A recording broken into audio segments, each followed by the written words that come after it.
This is LBC from Global, leading Britain's conversation with James O'Brien.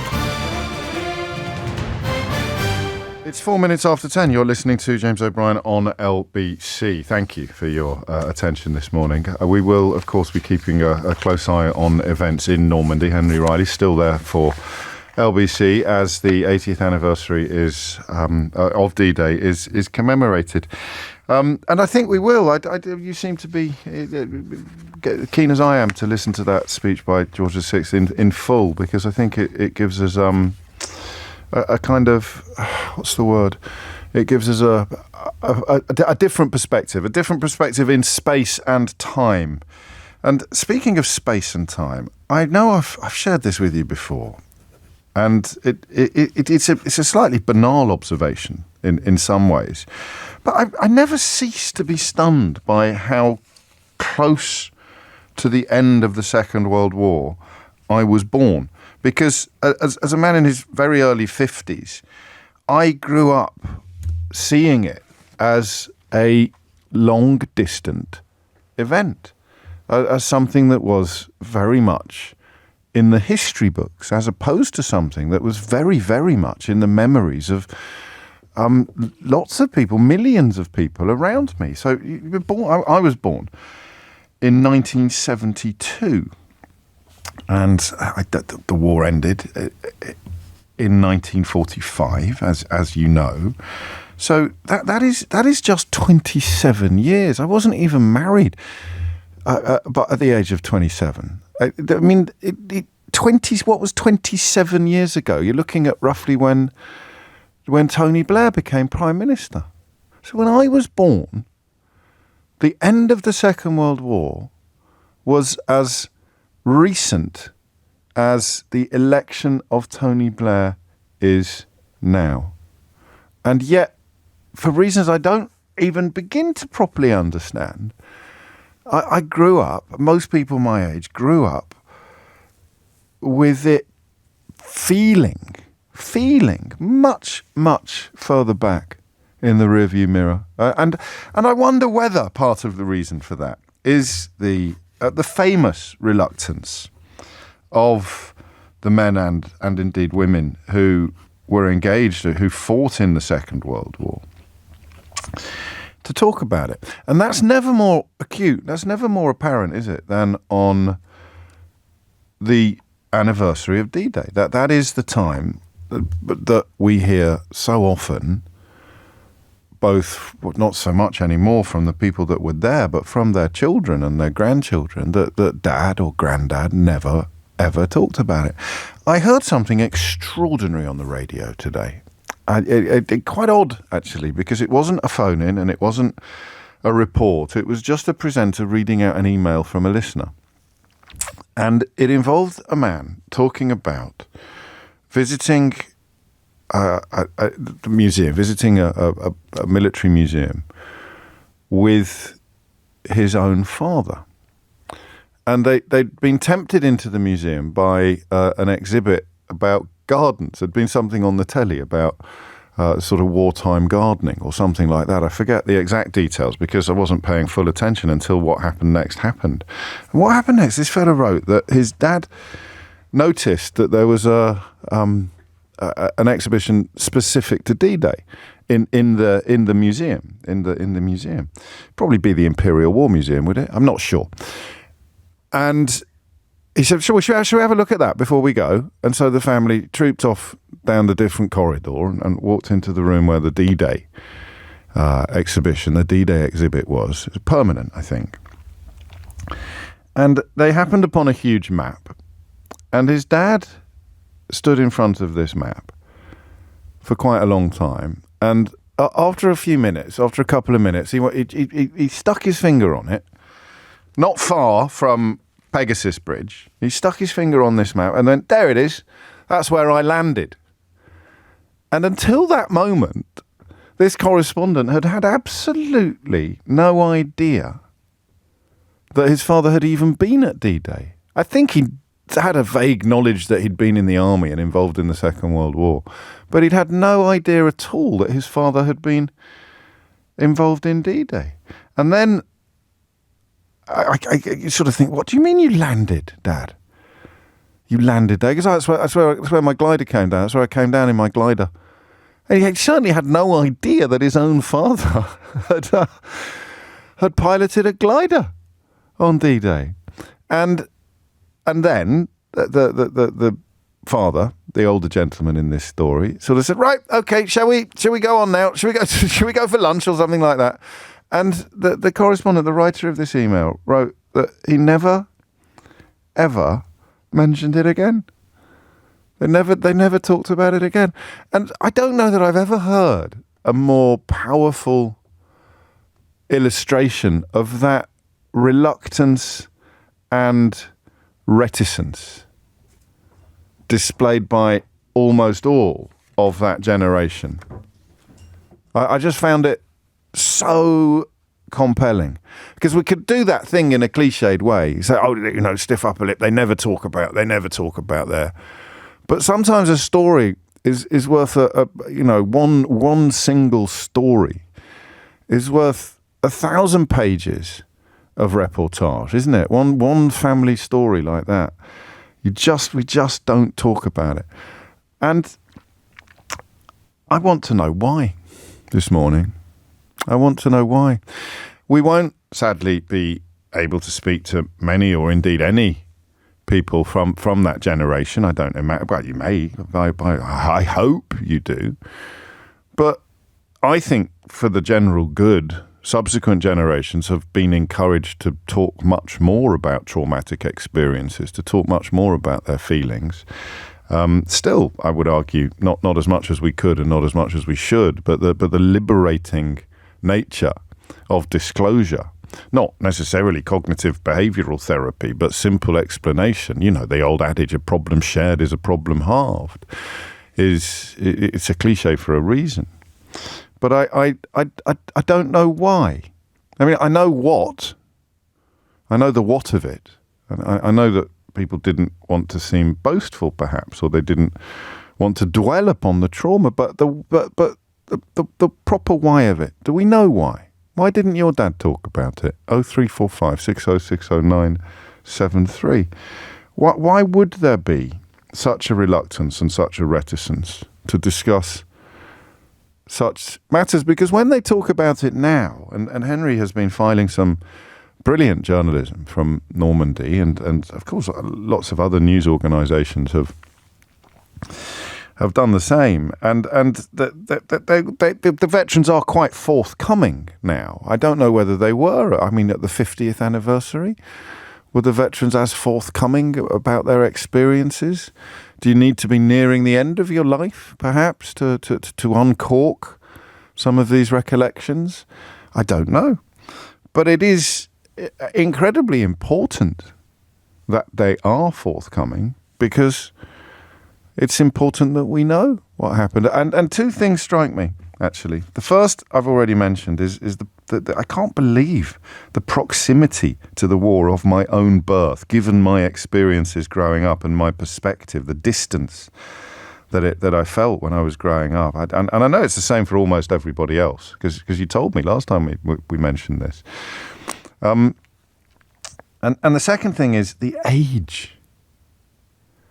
The age. I heard one veteran being interviewed, and he was asked what he felt. It was an odd question, actually, but it elicited a beautiful answer. So obviously the question worked. He was asked whether or not he felt the younger generation would be able to step up in the way that his generation had done, and he gave a very matter-of-fact answer. It was a kind of version of course he could. Of course they would. You're confronted with evil. We're not so different, whether you're 20 today or whether you were 20 in 1944. Some of the stuff beneath the bonnet's going to be absolutely identical. There'll be some changes, but I was struck by the age. I was struck by the fact that so many of the young men there would have been, really, really. I've got an 18-year-old at home, and that really stops you in your tracks to think of that age group being in that place on this day, doesn't it? I missed a bit out of that story earlier about the gentleman and visiting the Imperial War Museum with his dad. But Eleanor noticed it. She's just texted me. Because the question that the son asked, you're not going to believe the question that the son asked his dad. So his dad sticks a finger on the map and goes, "That's it, that's where I landed." And the son's got absolutely no idea that his dad had been involved in D-Day, let alone that he'd flown a glider over the beaches and landed it just shy of Pegasus Bridge. And so he said, he asked him a question. Can you guess what question this bloke asked his dad after discovering that he'd not only taken part in D-Day, but suddenly in that moment pinpointed the precise spot where he'd actually landed his glider? I'll give you a clue, shall I?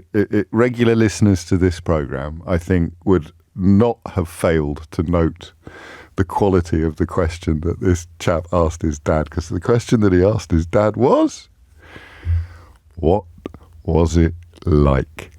What was it like? How many times have we sat here together and said that is actually the best question you can ever ask in some circumstances? There's a long story as to why people who listen to this programme a lot will have chuckled or had a wry smile when that question was asked by somebody else this morning. What was it like? And the answer was, it wasn't very nice. It's 10:15. You're listening to James O'Brien on LBC on the 6th of June, 2024. James O'Brien on LBC. It is 17 minutes after 10, and at that time, on this day, 80 years ago, the 916th German Grenadier Regiment had just reported that between 60 and 70 landing craft were disembarking soldiers at Saint-Laurent-sur-Mer. The German troops of Pointe du Hoc, at this point, were no longer answering radio calls. And we're asking this morning, why did the men engaged that day find it so difficult or choose to be so reticent, so reluctant to talk about it subsequently? Martin's in Tunbridge Wells. Martin, what would you like to say? What can you tell us? Hello, James. Bear with me, because I'm finding this very, very difficult. Take your time. To try and answer your question, my father just turned 20 when he was piloting the craft delivering the soldiers to the Normandy beaches. Wow. And I think the answer to your question is my father was very typical of that generation. Gentlemen didn't want to show their feelings. Yeah. They didn't want to talk about subjects that would raise their feelings, and they didn't want to show their feelings. And it was quite profound. How do you mean? As I was watching some of the broadcasts, yes, showing the event in Normandy, the gentlemen were starting to release their feelings. Yes. And it reminded me so much of my father, who kept his feelings and his thoughts to himself so much. Yes. And because he's no longer with us, I can't have that conversation with him. You feel that he kept it so tightly screwed down? Yes, indeed, yes. Do you think to his own detriment in a way? I hope you don't mind me asking that question, Martin. No, I think that's right. And you know what, sort of in a silly way, ran through my mind. If that generation had social media, what a different world they would have been in. Bloody hell, there's a thought, eh? There's a thought. I mean, this. Yes, you're right. The tendency these days for excessive disclosure or oversharing stands in stark contrast to what you described. Yes. Do we mean never? I mean, did you know nothing from his mouth of what he had done that day? Nothing. I think I'm right in saying nothing. He went on to have a flourishing life, very interesting life in the film industry. Gosh. Took him all around the world, and you know what? He wouldn't even speak about all of those adventures, making films like Lawrence of Arabia, what a life, Zhivago, all around the world with famous film stars, and just wouldn't open up. You know, it's endemic in that generation. Well, is it though, or is it the experiences so early that that create that tendency? So once you've once you've mastered the art, if you like, of battening down those mental hatches, they stay battened down. You just don't talk about anything, really. You don't talk about yourself at all. I think that's very true, James. You hit it on the nail on the head there. When did you first... I won't keep you for much longer, because I can tell that you're emotional, and everyone listening can understand why. But when do you remember... when did you find out? When do you remember finding out that your dad had been there on D-Day? I can't pin it down. I can't pick the date, but it was an event where we were going through some old photograph albums, and there was one there of when he was marrying my mother. Yes. In 1948, and there were one or two photos there, portrait photos of him in his Navy uniform. Right. And I must have asked him, what was this all about? What happened? Yeah. But he just wouldn't volunteer anything. Good grief. Yeah. And pride, I presume, in what he did, even though you... Oh, I'm sure that's the case, yeah. I mean, he was a northern lad, and, made of true fibre. Strong stuff. Martin, thank you. I thank you for sharing that as well. It was incredibly powerful. And because we honour his memory. 22 minutes after 10 is the time. This is interesting as well from Damir, who writes, I'm Bosnian. Our war ended 29 years ago in 1995. I was in the army between 92 and 95 and still carry shrapnel in my left shoulder. When I meet with my wartime mates, we never talk about the 90s. Some of us were fighting because we wanted to, some because they had to. But we all felt deflated and defeated when the war ended, and we didn't receive the recognition that we thought we would. Those who didn't fight were at first interested in our experiences, but that didn't last long. People moved on and our stories became irrelevant for life in peacetime. So we stopped talking about it to others, and then we stopped talking about it to each other. And we also moved on and only really remember those times on very, very rare occasions. I guess it's the nature of life, of memories, and of the way we remember. And Damir concludes, I think it's okay. I think it's okay. Martin's in Malvern. Martin, what would you like to say? Hello. I think with my father, it was the reason he didn't want to talk about it. It was just such severe trauma that was buried so deep. And I only found out about... I'm emotional as well. Of course. Only found out about it in 1994. He had terrible scarring across his shoulder. Right. And scarring. Sorry. Scarring across his shoulder. And he said to my brother and I, always used to say, "Oh, it was nothing. It was a bit of shrapnel. That was it." And then in 1994, the 50th anniversary celebrations, he was sitting watching the television with my mother, and he burst into tears and then talked for an hour, told her exactly what had happened, and then that was it. Never said another word until he died in 1999. And what happened? He was on the second wave, and he was ordered to take that hill over there, and from the side, machine gunner. His mate next to him was killed instantly. He had awful machine gun wounds on his shoulder. He was taken to a field hospital. They wanted to amputate his arm, and he told them, "No, if you take my arm off, I won't be able to work when I get back home." And they stitched him up. He was convalescing for over a year, and then as a result, he went back to work at a factory in Worcester. Wow. And then there he met my mum, and as a result of that, my brother and I are here. And I didn't know anything about it until 1994. And you were trauma. He was, you could see, he would go at times. If there was a war film on that my brother and I was watching, he would walk out the room and. We never understood why, and he would also have days when you could see, he would just be very, very quiet, and he would go off walking, and he just, and it was just trauma. That's incredible. Very, that's very, incredible. very, very deep. Was it just him and your mum that were watching the telly that day? And so she told... Were you there as well, or did she tell you about it later? She told me all about it later, and I asked him, and, I said, Mum's told me this, so I asked him, and he said, no, I don't want to talk about it, and that was it. Yeah.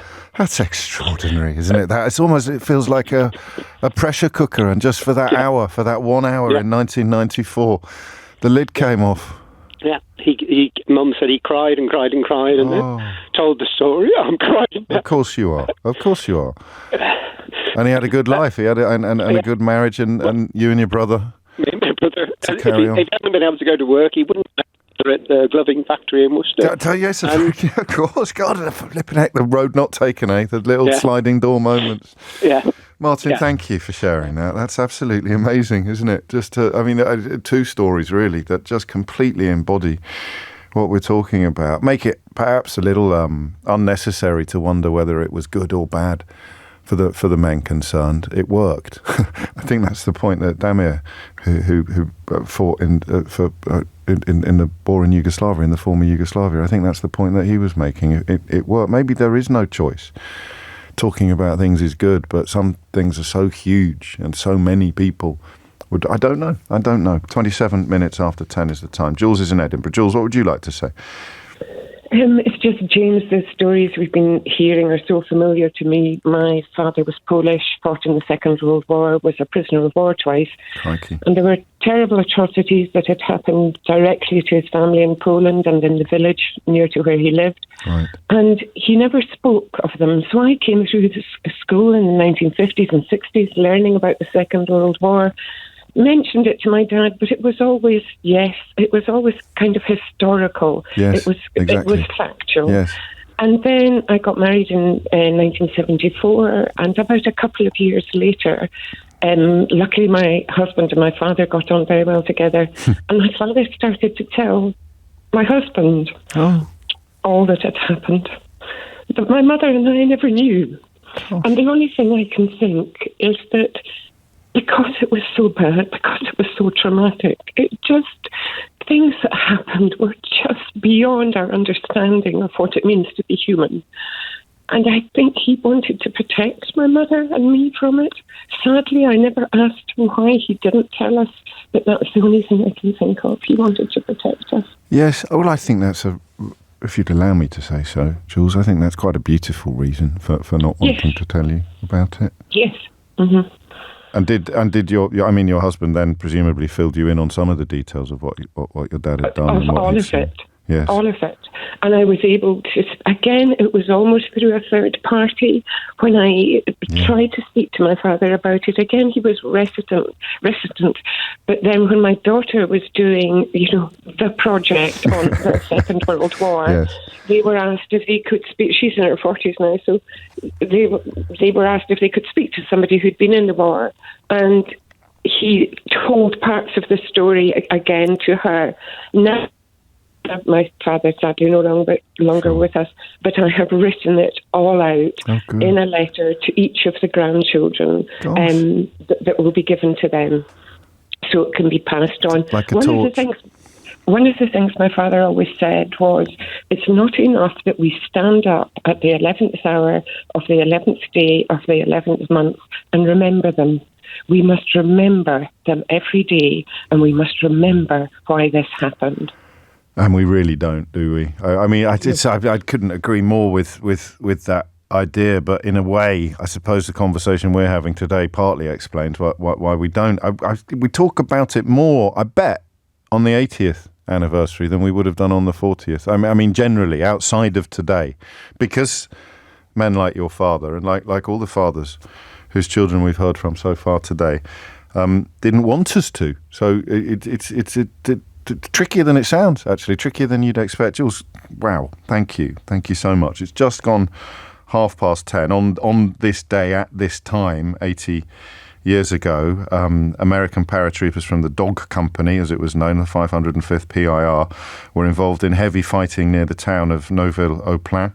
On Omaha Beach, crucially, two 75mm guns on Pointe de la Percée were put out of action by the destroyer USS McCook, and they'd been causing epic destruction. And that reminds me, in fact, of something I read last night about Winston Churchill on the night before, on the night of the 5th, saying goodnight to his wife Clementine and reportedly saying to her, do you know that 20,000 men could be dead by this time tomorrow? Thomas Watts has your headlines. James O'Brien on LBC. It is 10:34 and you're listening to James O'Brien on LBC, where we continue to mark the 80th anniversary of the D-Day landings, and we'll do so on LBC throughout the day. But the question I began with, and I think you'll probably agree, it was definitely the right question to ask today, given the power of the contributors that we've heard, some of the contributions that we've heard so far, was about that, almost that old sort of cliche about the men who landed that day never talking about it. I mean, never really talking about military service in general, and just wondering what that did to them. Not the service, not the trauma, not the experience, but the silence. You know, the image of a man 50 years later allowing himself, Martin's dad in 1994, sitting in Malvern or in Worcester in front of the telly, and allowing 50 years worth of suppressed emotion to come pouring out for a 60-minute window and then to be tamped back down again for forever, according to his own son. That's an incredible thought, isn't it? An incredible image and an incredible memory. It is 10:36. The wreath-laying ceremony is currently underway. Henry Riley is watching it. We'll catch up with him shortly. But before that, Marie Jose is in Claygate in Surrey. I probably mispronounced your name then. You did. Yeah. How should I have said it? It's Marie-José, because my parents were Dutch. And I'm very British. Right. Yes, I'm very British. Well, they were Dutch. I've tidied that. I've cleared that one up. What made you pick up the phone, Marie-José? Well, it's triggered lots of things in me, because I think a lot about my parents as I get older. Yes. And my father was in the Navy in the war, the Dutch Navy, and he was the youngest captain in the fleet at the age of 23. Gosh. And my mother was a nurse. Mm. And she nursed Germans as well as other, injured troops. Yes. And there wasn't a choice about that. Of course. And the only thing that she ever said was that she had a best friend who was German, who was a nurse. Wow. And they had to keep it quiet because that was not allowed. Clearly, that would have been, you would have been punished for that and probably killed as a traitor. Her brother left for Australia because he fell in love with a German after the war and he was going to be lynched. So, there's a whole history there. And my parents never spoke about anything. And I look back now and think they were very traumatized. Yes. Very traumatized. My mother had a larder. When she died, we went into the kitchen and there was a larder full of stuff that hadn't been used. Sugar, flour. Just in case. Yes, I think so. We never understood that. Do you think they talk to each other about their experiences?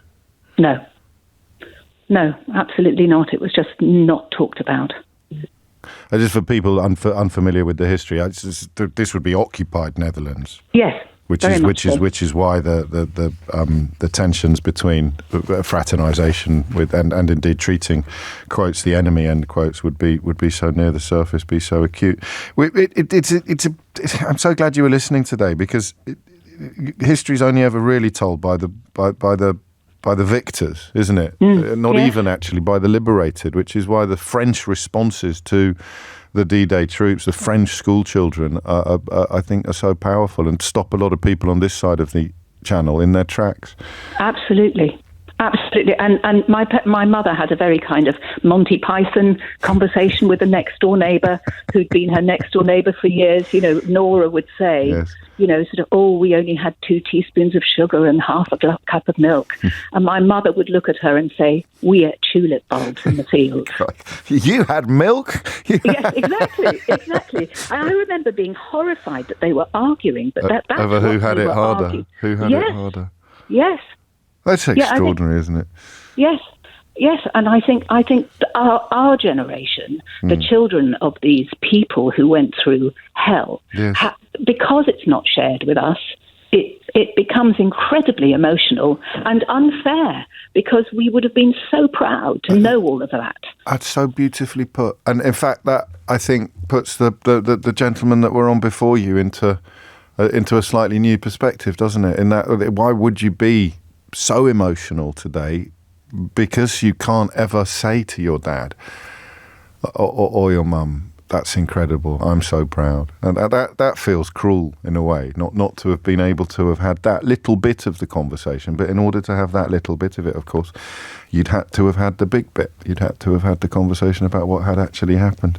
Mariose, thank you so much. It is coming up to 20 to 10. Henry Riley is at Vers-sur-Mer in northern France, where the wreath-laying ceremony has been underway. Henry, just tell us what you've seen and what you've heard this morning, please. Well, James, good morning. In the last 30 seconds or so, actually, the red arrows just went past 6 of them, and it was quite spectacular. And the faces of those veterans as they saw the red arrows go up above them was quite something, I have to say. This is the big British commemorative event of the D-Day commemoration. Emmanuel Macron is here representing France, but of course King Charles is in attendance. Macron actually sat next to King Charles with his wife Brigitte. Rishi Sunak is here, the Prime Minister. The leader of the opposition, Sir Keir Starmer, likewise, and Prince Albert of Monaco arrived earlier on as well to pay his respects.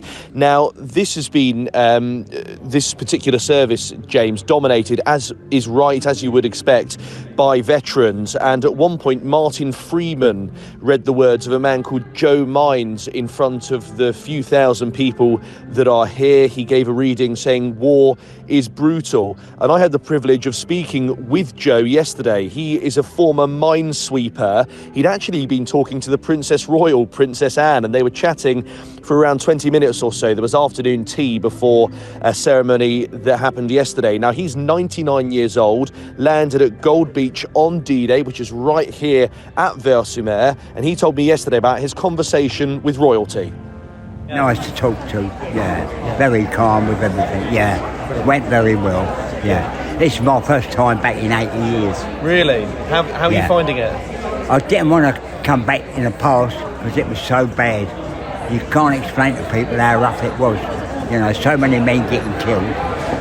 So I come back here in respect for those that I left here. And I want to pay my respects to those that I left here.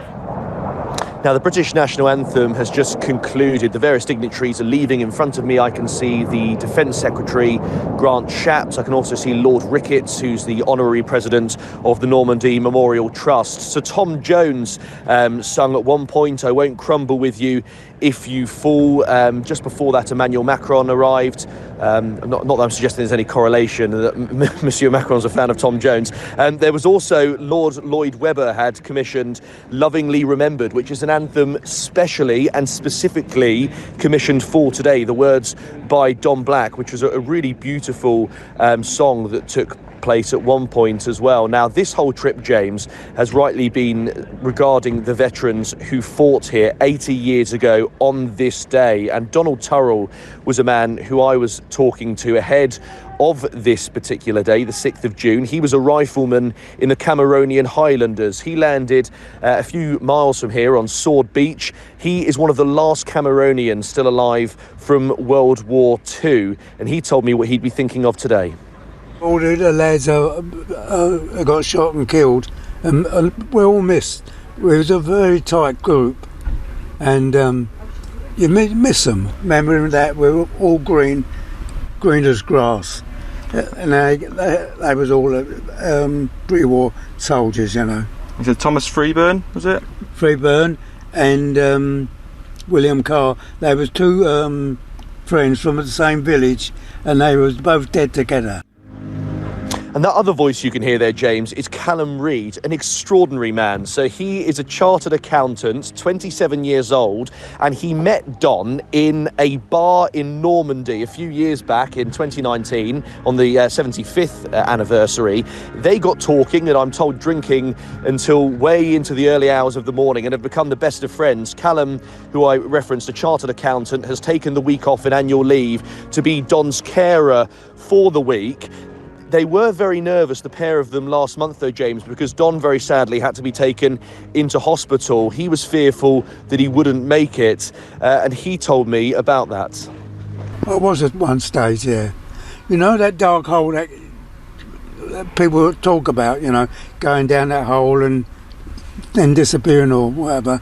Well, I got to that stage where there's this big white hole, and beyond that was another little hole, and it was black and white, and it was so comfortable down there. I was sitting down there, it was so comfortable I wanted to go further, and that would have been me sliding off the plate. So anyway, someone must have said something, and I was next to me, I was coming to life again, you know. Yeah. Thank God he didn't go down that tunnel. Well, I think about 2 or 3 hours or something less than that, I wouldn't be here now. Really? That's brilliant. Yeah, I mean, hell of it. He told me that on the phone. It was a hell of a thing to hear. But he's here now, and he's got more life than ever. It's a testament of who he is. And they pride themselves on being a bit of a double act, James. They are hilarious together, constantly taking the mickey out of each other. They really have become the best of friends. And he is just one of around 40 veterans who've made the journey to northern France and are paying their respects today. That was magical. I don't think I've ever heard the figure of speech sliding off the plate before, but I'm not going to forget it in a hurry. I know. To hear that as well from Don himself was, I mean, he is an absolute character. He's constantly taking the mickey out of the taxi drivers, because I'm here with the taxi charity for military veterans. He's constantly telling them off. He's constantly laughing, pulling pranks. He's here, obviously paying his respects, but he's also, rightly so, having a brilliant time. Yes. Henry, thank you. And we may talk again. If not, I know that you'll be on with Sheila Fogarty. The time now is 10:46. James O'Brien on LBC. It is 10:49. You're listening to James O'Brien on LBC. I've never heard this before, and I'm going to be listening to it for the first time with you. But I heard reference to it earlier and just thought that's probably something that we should have a pay proper attention to. It's a speech given by King George VI in the early hours of June the 6th, 1944, as tens of thousands of Allied forces steeled themselves for the Battle of Normandy and Operation Overlord was launched. It was an effort to inspire, comfort and rally the whole nation, of course, not only to survive but also to win that final victory for the good cause, as you'll hear, as the troops were heading off to war. So everybody would have listened to this on their wirelesses. I imagine that the entire country would have tuned in. And the first voice you will hear is the BBC announcer on that day. This is London calling in the overseas service of the BBC, calling New Zealand, Australia, the Far East, India, Persia and Iraq, East Africa, the Near East, Italy, North Africa, Malta, Gibraltar, and the whole of the Mediterranean area, Central Africa, South Africa, West Africa, Canada, the United States of America, the British West Indies, Central America, and South America. In a few moments, we shall hear His Majesty the King. This is London.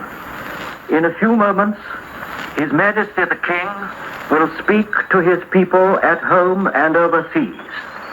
He will also be heard throughout the United States of America.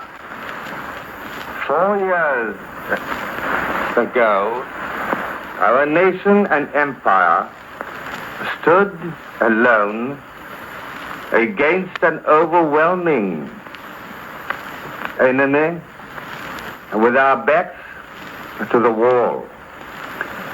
Tested as never before in our history, in God's providence, we survived that test. The spirit of the people, resolute, dedicated, burnt like a bright flame, lit surely from those unseen fires which nothing can quench. Once more, a supreme test has to be faced. This time, the challenge is not to fight to survive, but to fight to win the final victory for the good cause. Once again, what is demanded from us all is something more than courage, more than endurance. We needed a revival of spirit, a new, unconquerable resolve. After nearly 5 years of toil and suffering, we must renew that crusading impulse on which we entered the war and met its darkest hour. We and our allies are sure that our fight is against evil and for a world in which goodness and honor may be the foundation of the life of men in every land. That we may be worthily matched with this new summons of destiny, I desire solemnly to call my people to prayer and dedication. We are not unmindful of our own shortcomings, past and present. We shall ask not that God may do our will, but that we may be enabled to do the will of God. And we dare to believe that God has used our nation and empire as an instrument for fulfilling his high purpose. I hope that throughout the present crisis of the liberation of Europe, there may be offered up earnest, continuous, and widespread prayer. We who remain in this land can most effectively enter into the sufferings of subjugated Europe by prayer, whereby we can fortify the determination of our sailors, soldiers, and airmen who go forth to set the captives free. The Queen joins with me in sending you this message. She well understands the anxieties and cares of our women folk at this time. And she knows that many of them will find, as she does herself, fresh strength and comfort in such waiting upon God. She feels that many women will be glad in this way to keep vigil with their men as they man the ships, storm the beaches, and fill the skies. At this historic moment, surely not one of us is too busy, too young, or too old to play a part in a nationwide, a worldwide vigil of prayer as the great crusade sets forth. If from every place of worship, from home and factory, from men and women of all ages, and many races and occupations. Our intercessions rise. Then, please God, both now and in the future, not remote, the predictions of an ancient psalm may be fulfilled. The Lord will give strength unto his people. The Lord will give to his people the blessing of peace. George VI there speaking to, well, you heard who he was speaking to at the beginning of that clip on in the early hours of June the 6th, 1944. The 80th anniversary commemorations continue both in this country and, of course, crucially, in Normandy, where the D-Day landings occurred. In fact, at approximately this time on that day, the German radar station at Point de la Percée was attacked by the destroyer USS Thompson off Omaha Beach, which was firing 127mm shells. This really struck me because the necessity of taking that radar station out was absolutely acute. And this is a message that was sent by the 3rd Company of the 726th German Grenadier Regiment to the headquarters of the 352nd Infantry Division at about this time, 80 years ago today. And I quote, "The enemy with 2 companies invested the battery of the Point du Hoc. Special shells with ladders were fired on top of the cliff. Thus this natural obstacle can be climbed." So I'd never heard that before. Have you? So you fire a shell to the top of the cliff and it somehow embeds a ladder so that people can then climb up it, in this case to attack the radar station. And at around the same time, at around about 11 o'clock that morning, Gold Beach, 7 beach exits had been cleared, because of course landing the troops on the beaches was only part one of the mission. Ensuring that they could make their way from the beaches was part 2, and that by 11 o'clock 7 beach exits from Gold Beach alone had been cleared. Thank you to everybody who contributed to that hour of the programme, and indeed to Dom, who made me laugh halfway through that clip when he sent a message saying that phone line is a bit rough. Yeah, we have had some dodgy lines over the years, but I think everybody understands why the poor audio quality in that one was well worth enduring. A couple of people mentioning the slowness of the King's speech. I presume that was his management of his stutter, which was famously examined, of course, in that film with Colin Firth and Geoffrey Rush.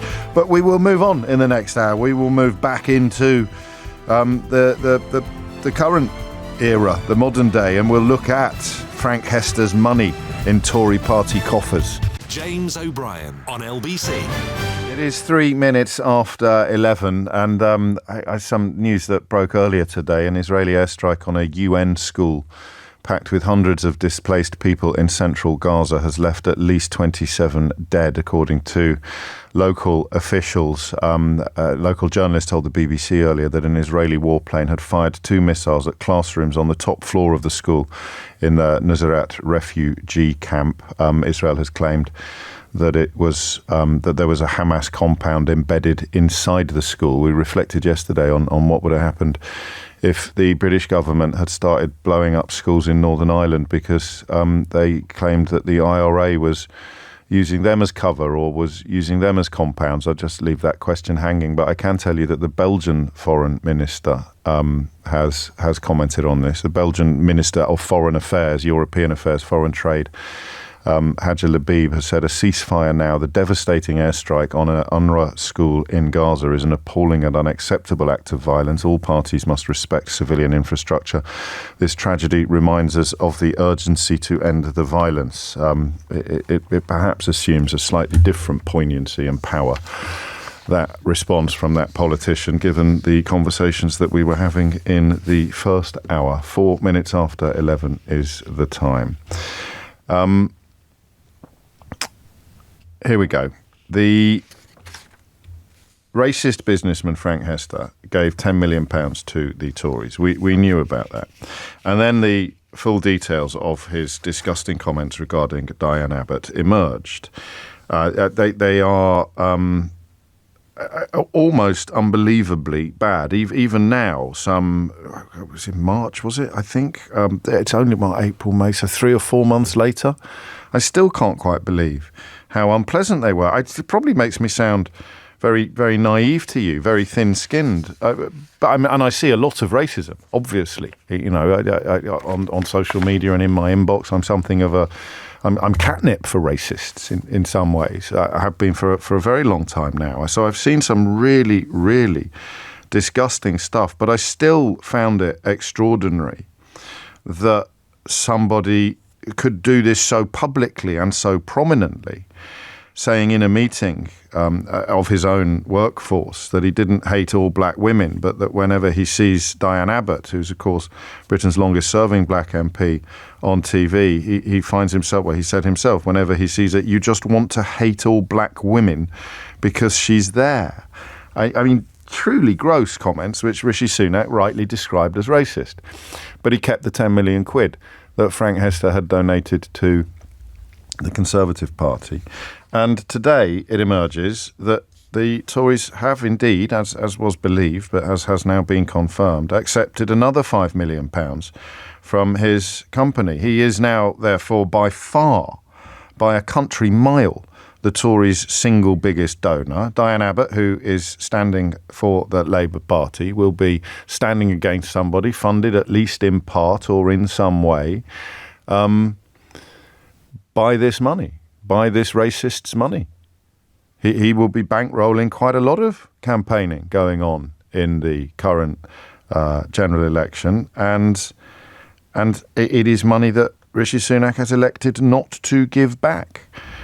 I find it extraordinary, racist and misogynistic. Another £5 million in January, which they have hung on to. These are figures released today by the Electoral Commission. Makes you want to hate all black women. And it goes further in case you're thinking, well, it was bad, but it wasn't that bad. He thinks she should be shot. He called for Diane Abbott to be shot. So when she appears on television, it makes him want to hate all black women. And listen, I don't think anybody truly believes that he would take out a contract on her or genuinely celebrate if she was assassinated, like Joe Cox or David Amos or you know. But he said it in front of people. And those words were, in quotes, should be shot. She, quotes, should be shot, end quotes. Now, I've been a bit haunted by a call that we took on Monday from Joy, who was talking about the comments that led to Diane Abbott being excluded from the Labour Party for a while. She, of course, has the whip back now, and as far as we know, is going to be running in Hackney. I was quite short with Joy because she said she agreed with what Diane Abbott had said. And I know that she didn't agree with what Diane Abbott had said. She agreed with what Diane Abbott meant. And the distinction for me was crucial. I possibly got a little bit a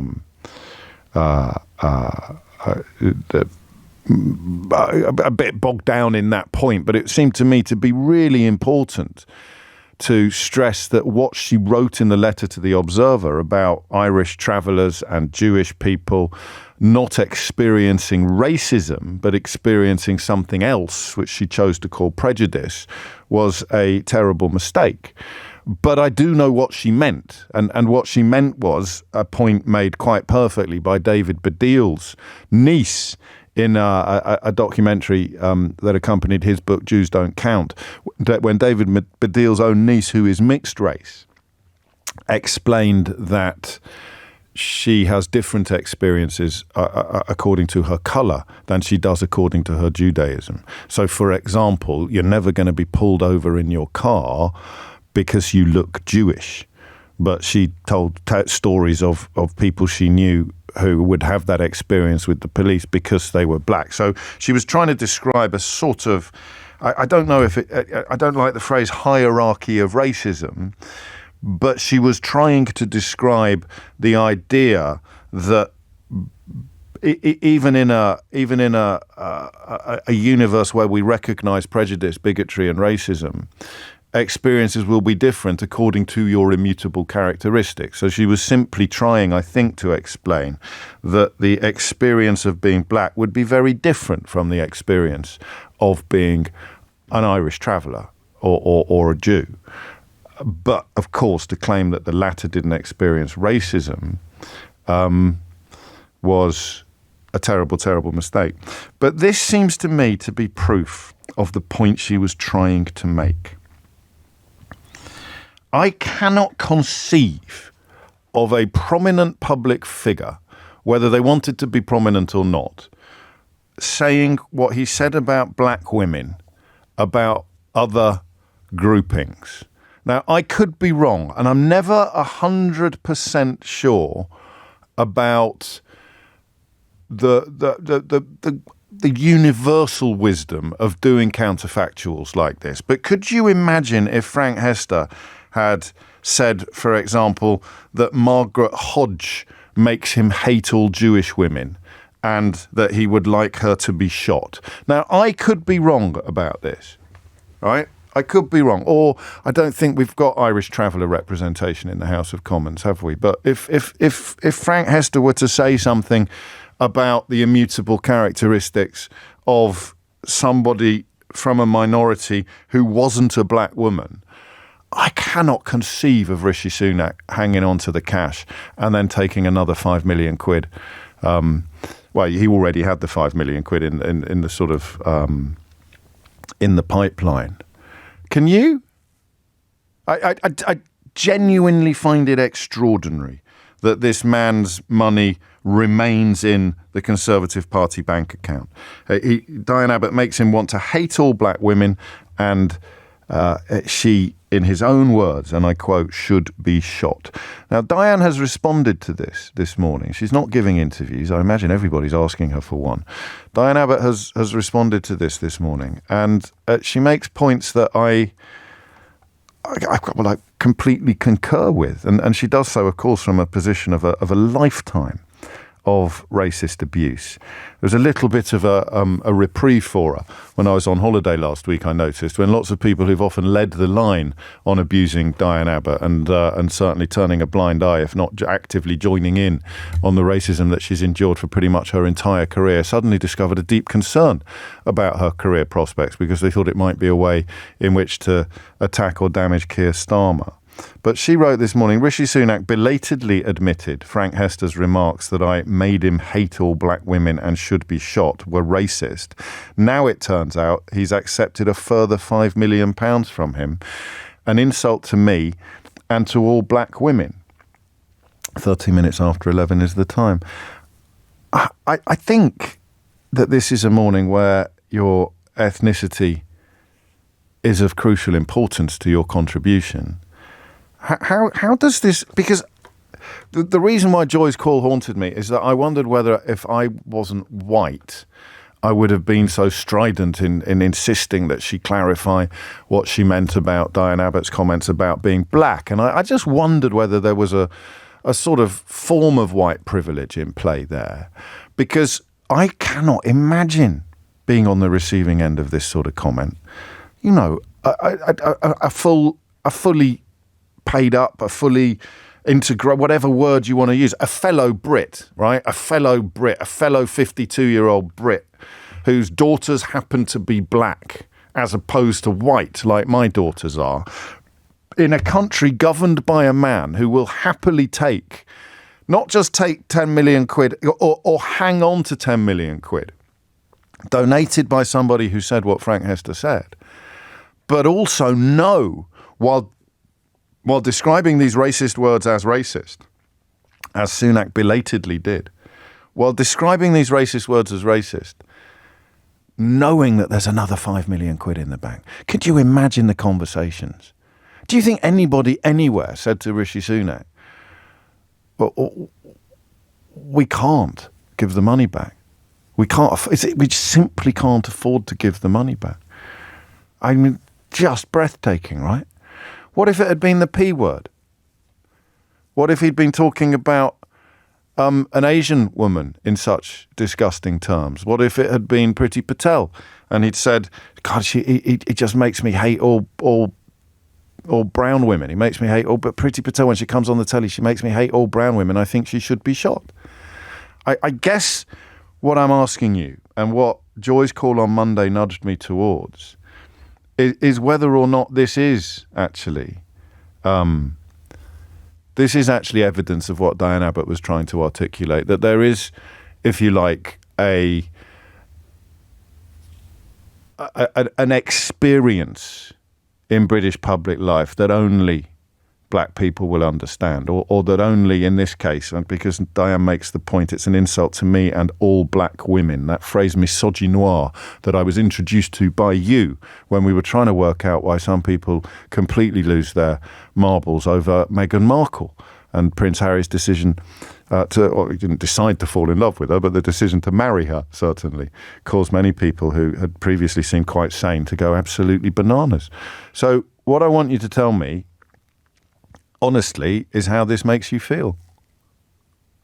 How this makes you feel, because it's been a few weeks now since this happened, and it now has been confirmed beyond doubt that you can say about a black woman that she should be shot, and you can say that one black woman makes you want to hate all of them, and you can be caught saying that, and you can remain a VIP in the eyes of the current Prime Minister, in the eyes of the governing party, in the eyes, presumably, of every single Conservative MP preparing to go out on the campaign trail with a little bit of fuel in their tanks, paid for by the racist, misogynist Frank Hester. I find it absolutely extraordinary. 0345 6060 973 is the number to call for you to tell me how it feels to be part of the target that Frank Hester has unleashed this bilious commentary on. I mean, as a black woman, do you feel personally insulted?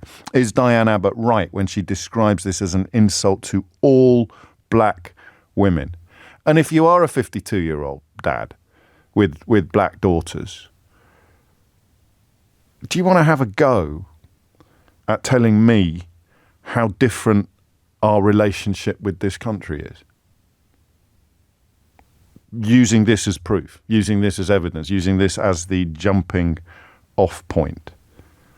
And if you want, just to make sure there are many entry points for this conversation, if you want, you can tell me why they've kept the money. Why they've kept the money. What message? What if you're I suppose off the top of my head, I'm going to think of Kemi Badenoch as a black woman running for Parliament as a member of the Conservative Party. I can't remember whether she got asked about this or not. But, I mean, what if you're just a party worker? What if you're thinking about going out on the doorstep as a black woman? You're going to go out because you think that Rishi Sunak will be the greatest Prime Minister, or that we can't run the risk of having Keir Starmer in Downing Street, and you're going to go out and support your local candidate. And you know that they've taken £15 million from a man who, well, he hates you, or he wants to hate you every time he sees Diane Abbott on the telly. You might hate Diane Abbott, but this man wants to hate you. That's pretty much the distillation of racism, isn't it? I hate all of them. It's got absolutely nothing to do with behaviour. I hate them all because they're black. And look, there's one over there, and she makes me hate them all, and I want her to be shot. Here's £15 million. I'm Rishi Sunak. Thank you very much. James O'Brien on LBC. 21 minutes after 11. I mean, it's more the fact that they haven't given the money back that I want you to what that tells you about the country either in which you live or the party by which it is governed. All right, it's 11:22. It's Thursday, by the way. Mystery Hour's on the way. Crikey, we should crack on. And also, I've got a quick update for you on that mad story. I told you it was mad, but I was away when it happened. The Daily Mail stuck it on its front page that 4 in 10 privately educated school pupils were poised to leave as a consequence of Labour's decision to put VAT on school fees. Before we go to the phones, she did comment on it. You're quite right, Matthew. Kemi Badenoch was the first Tory to call those words racist and thereby shamed her colleagues and her boss into following suit. But the question remains, of course. Did anyone call for them to give the money back? back? Did anyone in the Tory party call for them to give the money back? If they didn't, I truly find that astonishing. And part of the way I articulate my astonishment is by wondering out loud what would happen if he'd spoken that way, perhaps about an Asian woman or about a Jewish woman or about an Irish traveller, albeit that members of that community are at the moment less likely to be in the House of Commons.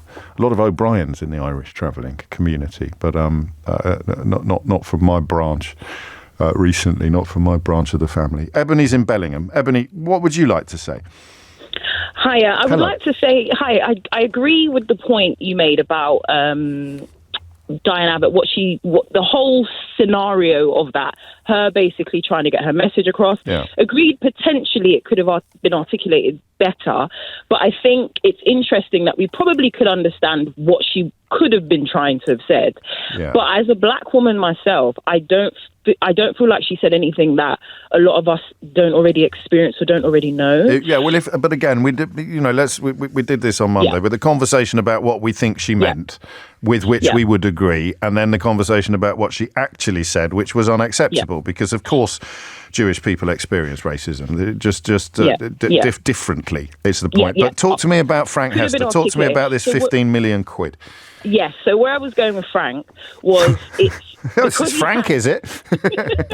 Because he has the money, the power, and like you mentioned earlier, the Conservative Party may think that they need his money. Yeah. It means it almost further proves the point that he can say what he likes because he has the financial power to have that advantage over someone, say, maybe a black person. Yeah. Or I'm not saying that there aren't black people who have that money power, but he's obviously clearly in the forefront.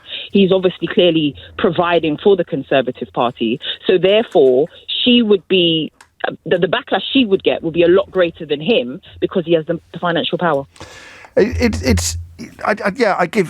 That's granted and clear, but in some circumstances, the money would have been given back. And I don't want to keep reaching for the counterfactuals when it was a different immutable characteristic or if it was a different ethnicity. But I don't believe. I'll say it. I think only a black woman would be exposed to what Diane Abbott has been exposed to here and see the culprit get off scot-free, not even be demoted from donor status. That's the thing about it, isn't it? It's just breathtaking. But I think that's the point. I think that's what I'm trying to say here. Yeah. I think it's due to having power, whether that be financial, whether that be... Yeah, but you're looking at it from the other end of the telescope. You're describing him to me, whereas I'm looking at her experience and genuinely wondering whether there's any other section of our society except a black woman, maybe even a black male MP would have prompted a different response. But because it's even Diane Abbott, like specifically Diane Abbott, maybe there's a conversation going on in Downing Street and they're saying, well, it's only Diane Abbott. We don't need to. We can keep the money. It's only Diane Abbott. But I just find it. That's the bit I can't get past. Is how nobody ever thought or that this demanded proper action. It demanded a proper response. Yeah, and that's sad, really, because look at what she's done. Because she served for decades, but it also goes to show us, the public and the voters, essentially. It goes to show what she's probably been subjected to over the years and why she's been standing to speak for black women like myself. I am a lot younger in terms of, I'm new to the whole politics, but I am a voter. Yes. But what I'm trying to say is it's nothing new as a black woman. We know this. And the point that I wanted to make is that is just a small example that the world, the Britain's seen, but that's what we experience a lot. Anyway. And it needs to blow up like this for people like me to see what you see and see what she sees and experience on a daily basis. Ebony, thank you. It is 27 minutes after 11. Claire's in Ivor. Claire, what would you like to say? Hi, I'm absolutely seething over this because you made a really good point. If it's I want to shoot all Pakistani people, Indian people, disabled people, Jewish people, you know what? That money would have gone back. And the reason the money hasn't gone back is because we're always hearing about black people and their issues. It's been very much diluted because black is that's yesterday, you know. Well, yeah. They're always having racism and shouting about racism. Playing the race card, chip on your shoulder. Yeah, it's like it's too common. It's almost like it's too common. So people aren't taking the sharp intake of breath, right? I would love it if somebody had the opportunity to say to Rishi Sunak's face, if they said Pakistani, if they said blah, you know, all of these other groups. Makes me want to hate all Asian men, and I think you should be shot. Yes. What would you do about that? Yeah. And my final point is, if there are any black women in this country listening that are Tory voters, I urge you to think again. Right, because you are associating yourself. You're giving me purda paranoia on this one. But seeing as we're not being specific about any constituencies, and the ballot is not open, I think we're okay. Okay, so if any black women are thinking, yeah, I'm a Tory person because I believe in this, you have to say to yourself, am I happy to be associated with a party that does not denounce somebody who this situation? It's bigger. Am I happy to be campaigning, to be part of a campaign presumably funded in part by this racist man's money? A few of you asking me about the police investigation. I think it's still underway. I can't remember. I know the force was working to establish if a crime had been committed. These wheels move very slowly.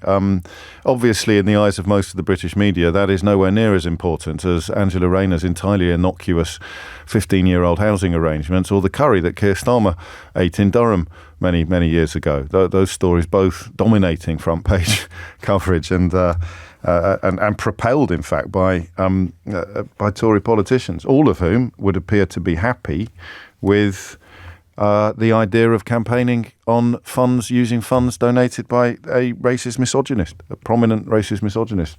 It's coming up to 11:30. You're listening to James O'Brien on LBC. I'll give you the latest on that mad claim that we talked about a little earlier this week about 4 in 10. How many people ran with that Daily Mail front page, I wonder, claiming that 4 in 10 children in private schools could be pulling out? Quite an extraordinary development in that, which I think will tickle you almost as much as it tickled me. But first, Thomas Watts has your headlines. James O'Brien on LBC. It is 33 minutes after 11. Another little helpful moment in my ongoing mission to make the entire nation understand exactly how right-wing media works. You'll be familiar with that crazy front page story in the Daily Mail while I was away last week. 4 in 10 to quit private school, claiming to draw on research that had been conducted by a consultancy called Baines Cutler that provides schools with information and solution, and they'd undertaken, and indeed since the pandemic, they had surveyed school finances annually and been commissioned by 80 independent schools to conduct parental surveys for use by their senior management and governors to model and understand the potential impact of VAT on parents and schools. However, and they have those figures based on surveys covering about 35,000 pupils, but they released a statement yesterday saying, however, at no point have we suggested that these results were representative of the sector as a whole, nor that they should be in any way used to calculate national drop-off rates.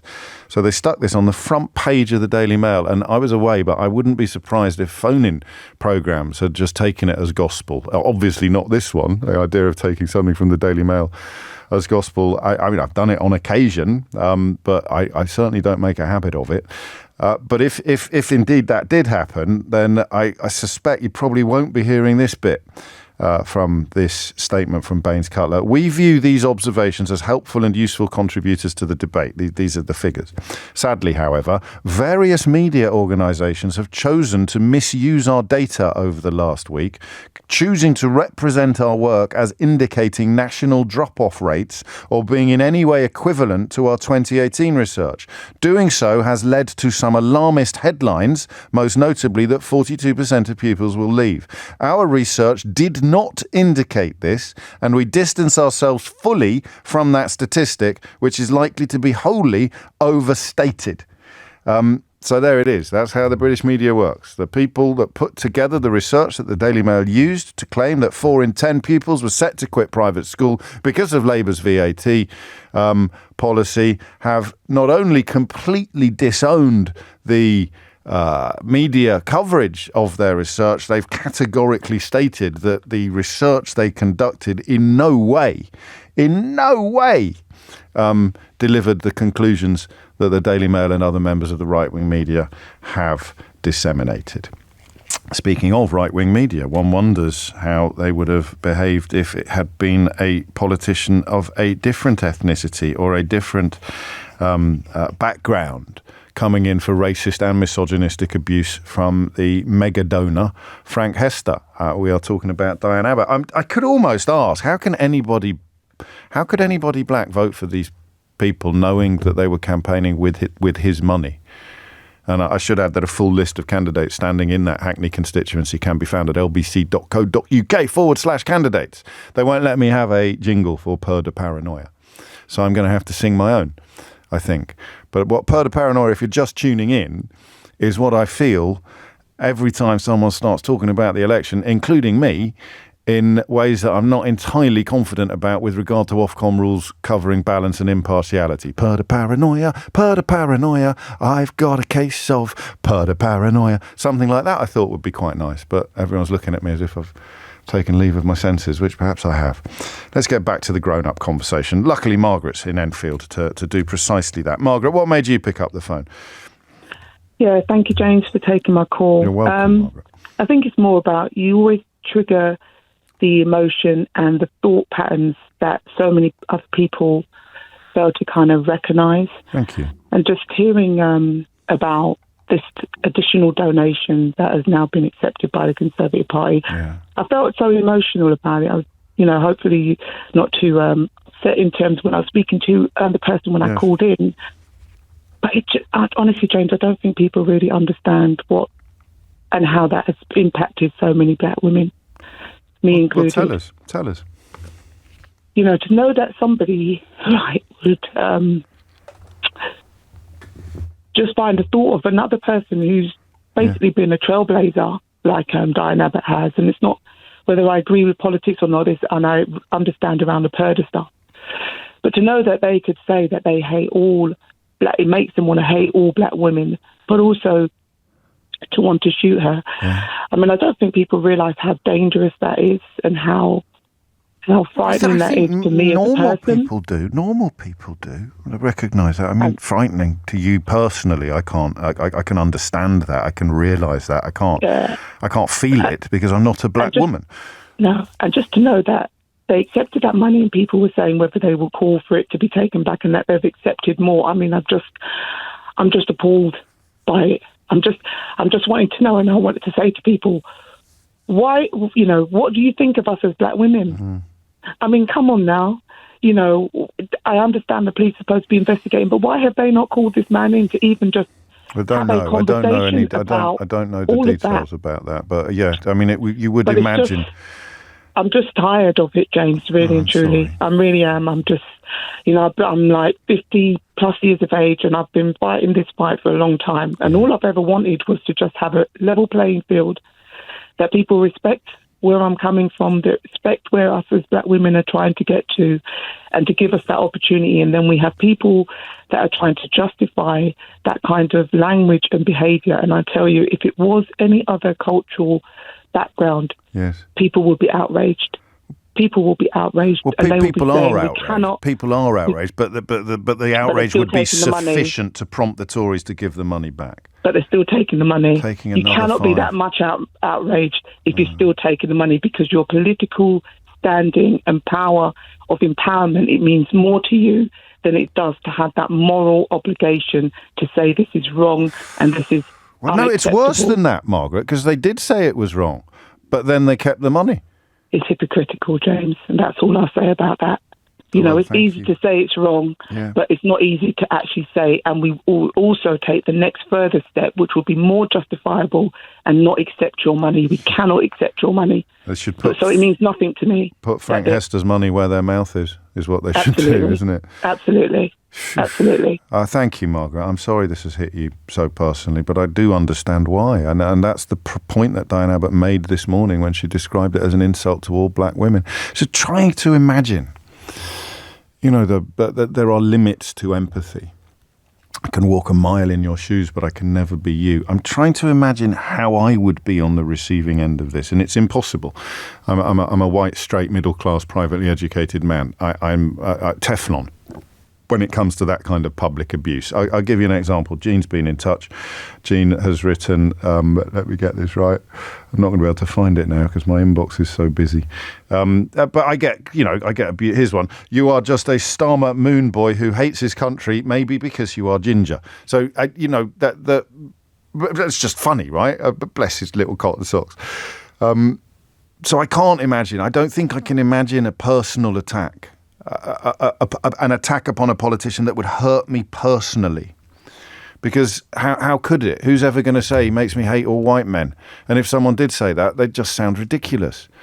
Because we are pretty much everywhere. That's the bit that you can't communicate, I don't think.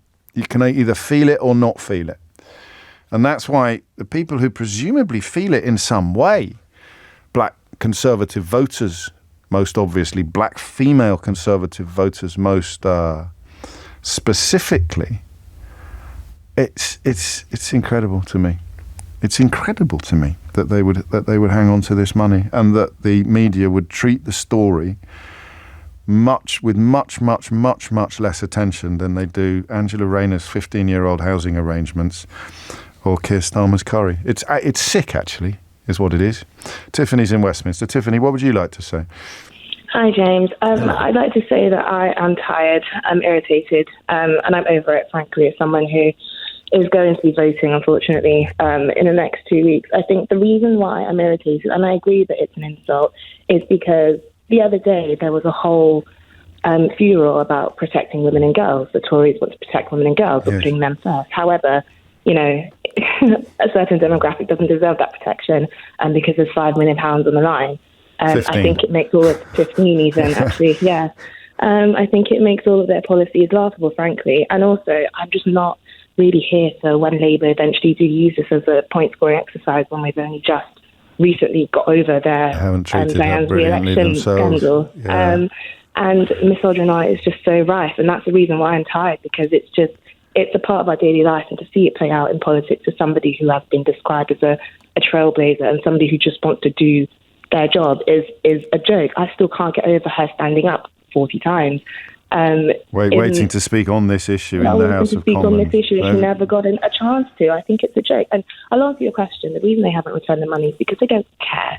It's because it doesn't matter to them. And I think it's hilarious how, Tories will break ranks and cross the floor and flee the ship if it's to protect their seats. However, they would do that to protect any of the demographic, like a particular demographic in their constituency. And I've never had much time for Kenny Badenoch, if I'm being really real with you. Sure. And I just think that it's laughable. Who am I supposed to vote for? Who's going to protect my interests? You want to protect women and girls? What about this black woman? What about this black girl?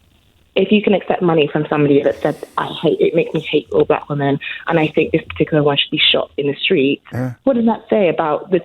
What does that say about the culture of whatever political party we're going to elect in 2 weeks? It's not 2 weeks. You've just given me a panic attack. I think we've got about 4 weeks until until we get to the actual ballot. But I guess that's what's called splitting hairs.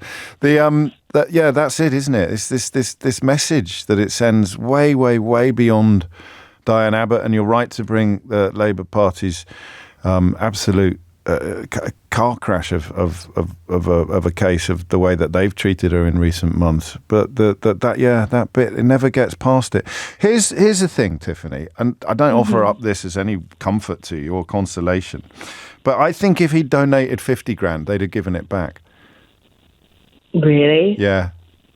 Why? Because if you look at the state of their finances, he is by far the biggest donor. I think possibly the last thing I saw, he's like more than half of all the donations they've received in the last year or two. So that without his money, that they'd be up on bricks, perhaps. But I do believe if he donated 50 grand, they'd have given it back because they know it's wrong, but they've prioritised cash over principle. I just think they don't care. It could be I think any small amount, they don't care. It's not it's not a pertinent enough sort of polling thing that will sway where they are in the votes at the minute. I genuinely just think they don't care.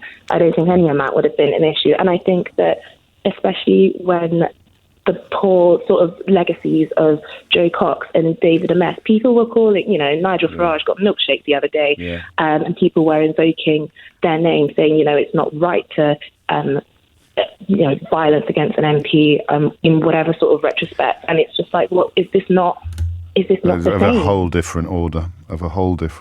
And from someone who can presumably still slide into the VIP sections at Conservative events. That word I keep hearing is tired, and I do understand it. I'm not sure I did when I first heard it, but it's almost a kind of existential exhaustion. When will it ever end? When will it ever end? As an earlier caller said, a level playing field. How can a level playing field still feel so far out of reach for people? And the answer is, in this case, Frank Hester. James O'Brien on LBC. It's 11:51. Do you want to know something funny? My mug has become a cult. I should say cup, shouldn't I? My cup is now a cult. My mug, yesterday, every 6 months or so, one of our clips, it contains me taking a sip of tea from my, frankly, ginormous mug. It's an obscenely large mug. It's partly a joke because I everything in the studio is branded. Everything is because we're proper professional broadcasters, so everything's LBC branded. And I like a particularly large mug because of the tea that I drink. I put a flowering tea ball in a cup and then I can top it up. But it means I can drink it. I like it cold as well. It's just perfect for me. But then of course the boss insisted that I have a brand, but none of them were big enough.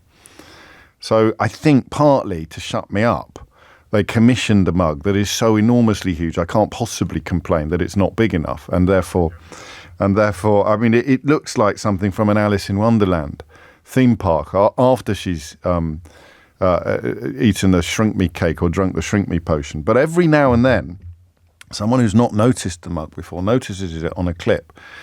And occasionally, above that then goes viral. So the star of LBC's most successful clip of the month so far is some crockery. That is it. That's the story. And I can't really describe to you why it's so funny when you see it. It's because I say big mug, and you in your mind there are parameters on how big the mug is. And then you see the mug next to my head, which isn't small. You see the mug next to my head and it becomes immediately funny because you could not conceive of a mug that big. It's the biggest mug in the world. And I love this comment. So the Poke website have now written up the story of my mug. But this comment, which I'd missed the first time round, says, I think this is true. There must be some law of physics, this is by Mike, that describes how there is literally no way to be prepared for this. As much as your brain has pictured that mug at that size, you can't comprehend it until it's next to someone's face. And I think he's right. I think it's so huge that you kind of think, yeah, it'll be a big mug. It'll be like one of those Sports Direct mugs or something like that, like a big mug from Tiger which says Dad of the Year on it or something. That was my old mug, by the way. But no, it's absolutely enormous. So I don't know why. I just thought I'd share that with you. Mystery Hour around the corner. Before that, a very important conversation, much more important than my mug, about Frank Hester and this sick story about them keeping the money. I don't think it's a particularly interesting angle to wonder whether they'd have given back a smaller amount, but I think they probably would have done, but that's not really relevant to the bigger picture. Lorraine is in Bromley. Lorraine, what would you like to say? Hello, good morning. Hello. What I want to say is it's disappointing to what's happened. Yes. It's upsetting what's happened, yes. But in a way, I'm pleased it's come out in the public because this incident of what's happened with Frank Hester is symbolic of what happens in society and where black women are viewed. And I know you say you don't want to use the term hierarchy of racism, but in addition to being black, there's also that female aspect, that gender aspect. And as a black woman, you do feel a sense that you kind of are at the bottom of the pecking order. Yeah. And it's almost like you're damned if you do, you're damned if you don't. You cry because something's wrong. You're not seen as a strong woman. Yeah. You then respond to what's going on, and you rightly so get angry or upset. You're angry. Yes. And the number of aggressive incidences that I've experienced quite often have been from white men. Yes. And I just think that what's happened is symbolic of how we are viewed and how we are treated, and the aggression that I've received in a workplace, from neighbours, on the train. That's what happens on a daily. And so I think, the money incident and Frank Hester is what black women have been saying for a really long time. So the fact that it's come out in the public, it's almost like this is evidence of what we have been saying for a very, very long time. Except that evidence of our invisibility and not being listened to. Yeah, because I think Lorraine, if you had phoned me up in February and asked me a hypothetical question about whether or not the Tories would keep money from a donor if it emerged that he had said, Diane Abbott makes me hate all black women and I think she should be shot, I don't think I would have spent very long thinking about it. And I don't know whether this is going to annoy you or not. I would have said, yeah, they'll definitely give it back. They can't keep it. It's so gross. It's so disgusting. It's so grim. It is. But when people are saying these are their experiences, you saying, I can't believe that, they'll give it back, is exactly how we are not believed, not heard, not understood. It's just symbolic of what that is. So, no, I would have believed that it would happen. I wouldn't have said, no, there's no way a Tory donor would ever say that. I wouldn't have dismissed that. I would have doubted that they'd keep the money. And I think in other circumstances and other periods in recent history, they would have given the money back. I really do think that. Yeah, well... But we'll never know. Yeah, and also, in terms of the Labour Party, I wouldn't vote for the Labour Party either because of everything that's happened. And I think that would have been a really, really good opportunity for Keir Starmer actually to support Diane Abbott immediately after this, what was said. She still didn't have the whip, did she, that day? And this just, and so therefore I have no respect for any of them, neither Kenny Bendinop. She doesn't speak for a lot of the black community. She doesn't claim to be fair, Lorraine, and nor does she have to.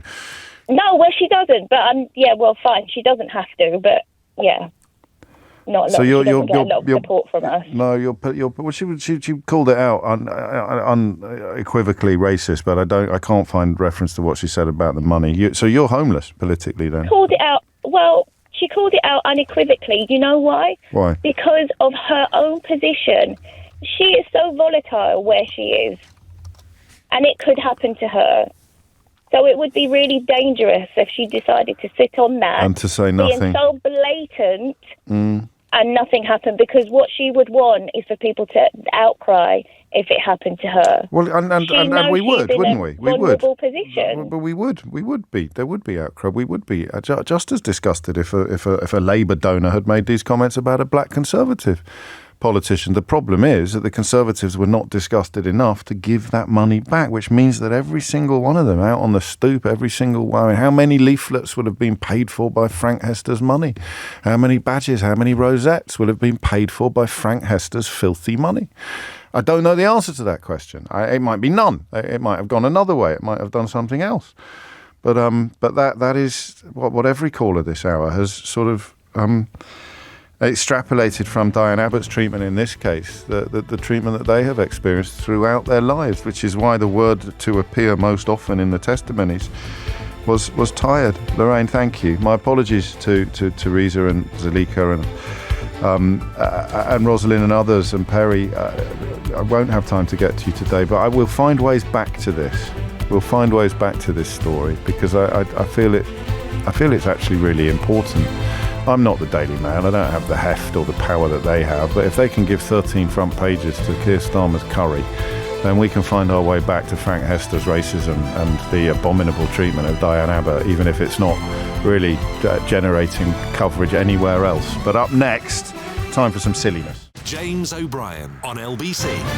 3 minutes after 12 is the time, and you are listening to James O'Brien on LBC, where we are about to embark upon your weekly opportunity to achieve the sort of satisfaction not ordinarily available anywhere else on your radio dial. It's very straightforward. You have a little mystery burrowed somewhere in your brain, and it's time to let it out in the hope that somebody else will know the answer to your question, will have the solution to your mystery, will be able to unravel your riddle, rescue your enigma. But the first thing you've got to do is ring in. The number is always the same, 0345 6060 973. And then you ring in with the answer if you know it, but you must know it. I haven't needed this rule for a while, but there is actually a rule. You're not supposed to look stuff up.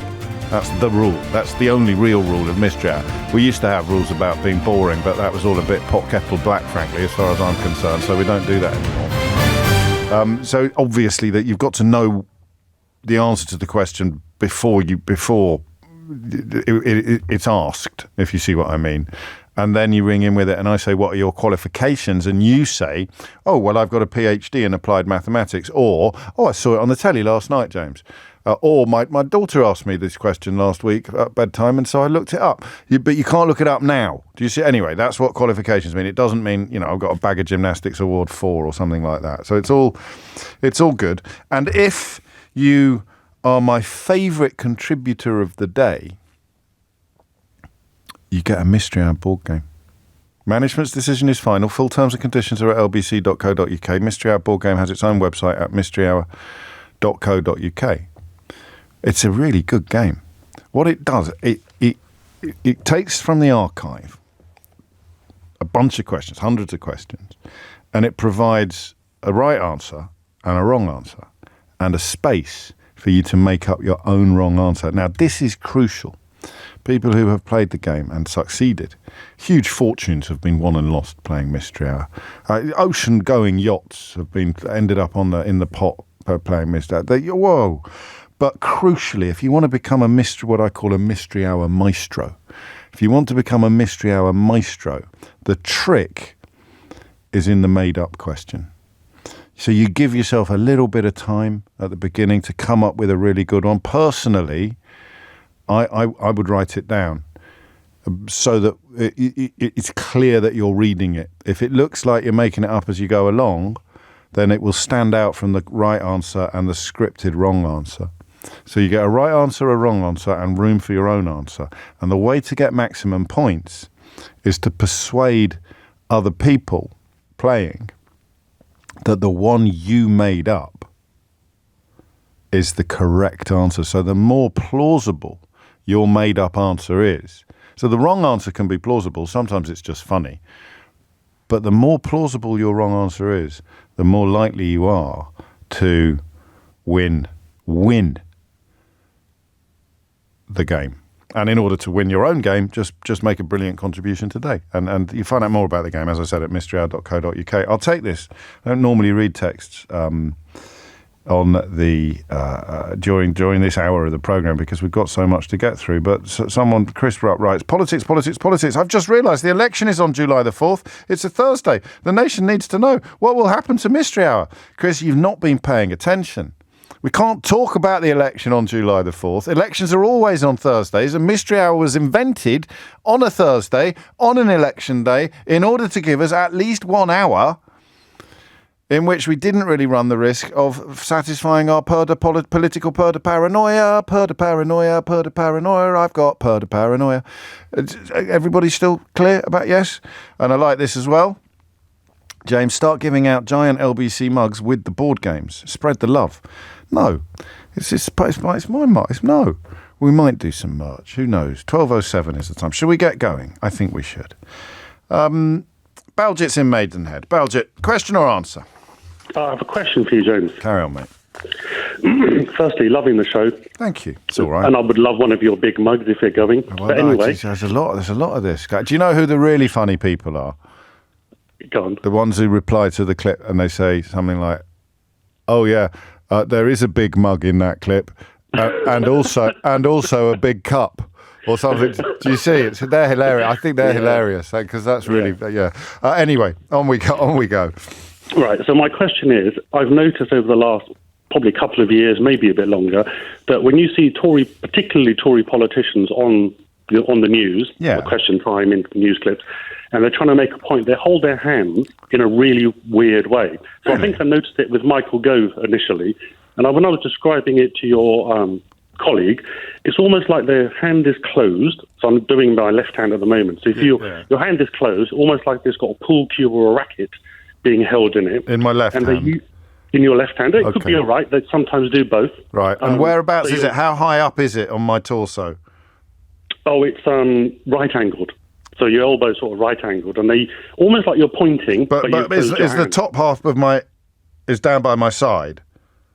The top half of my arm is down by my side, and so like I'm pointing, but my fist is clenched, so it's going out. Like, this is why I'm going to stand up for the people enjoying this on YouTube. So it's like this, Baljet. I've got my arm is by my side, my fist is clenched, and my arm is coming out from my side at a right angle.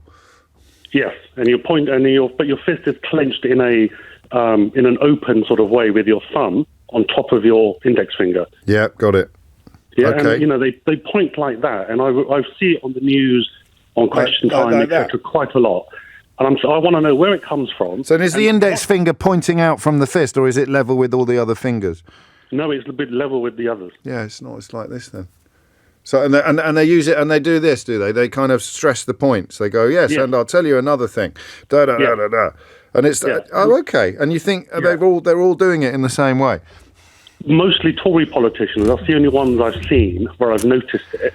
And part of the reason for ringing was to think, well, if Labour do have a big majority when they come in, we might not see too many Tory politicians on the news, and therefore it might die out.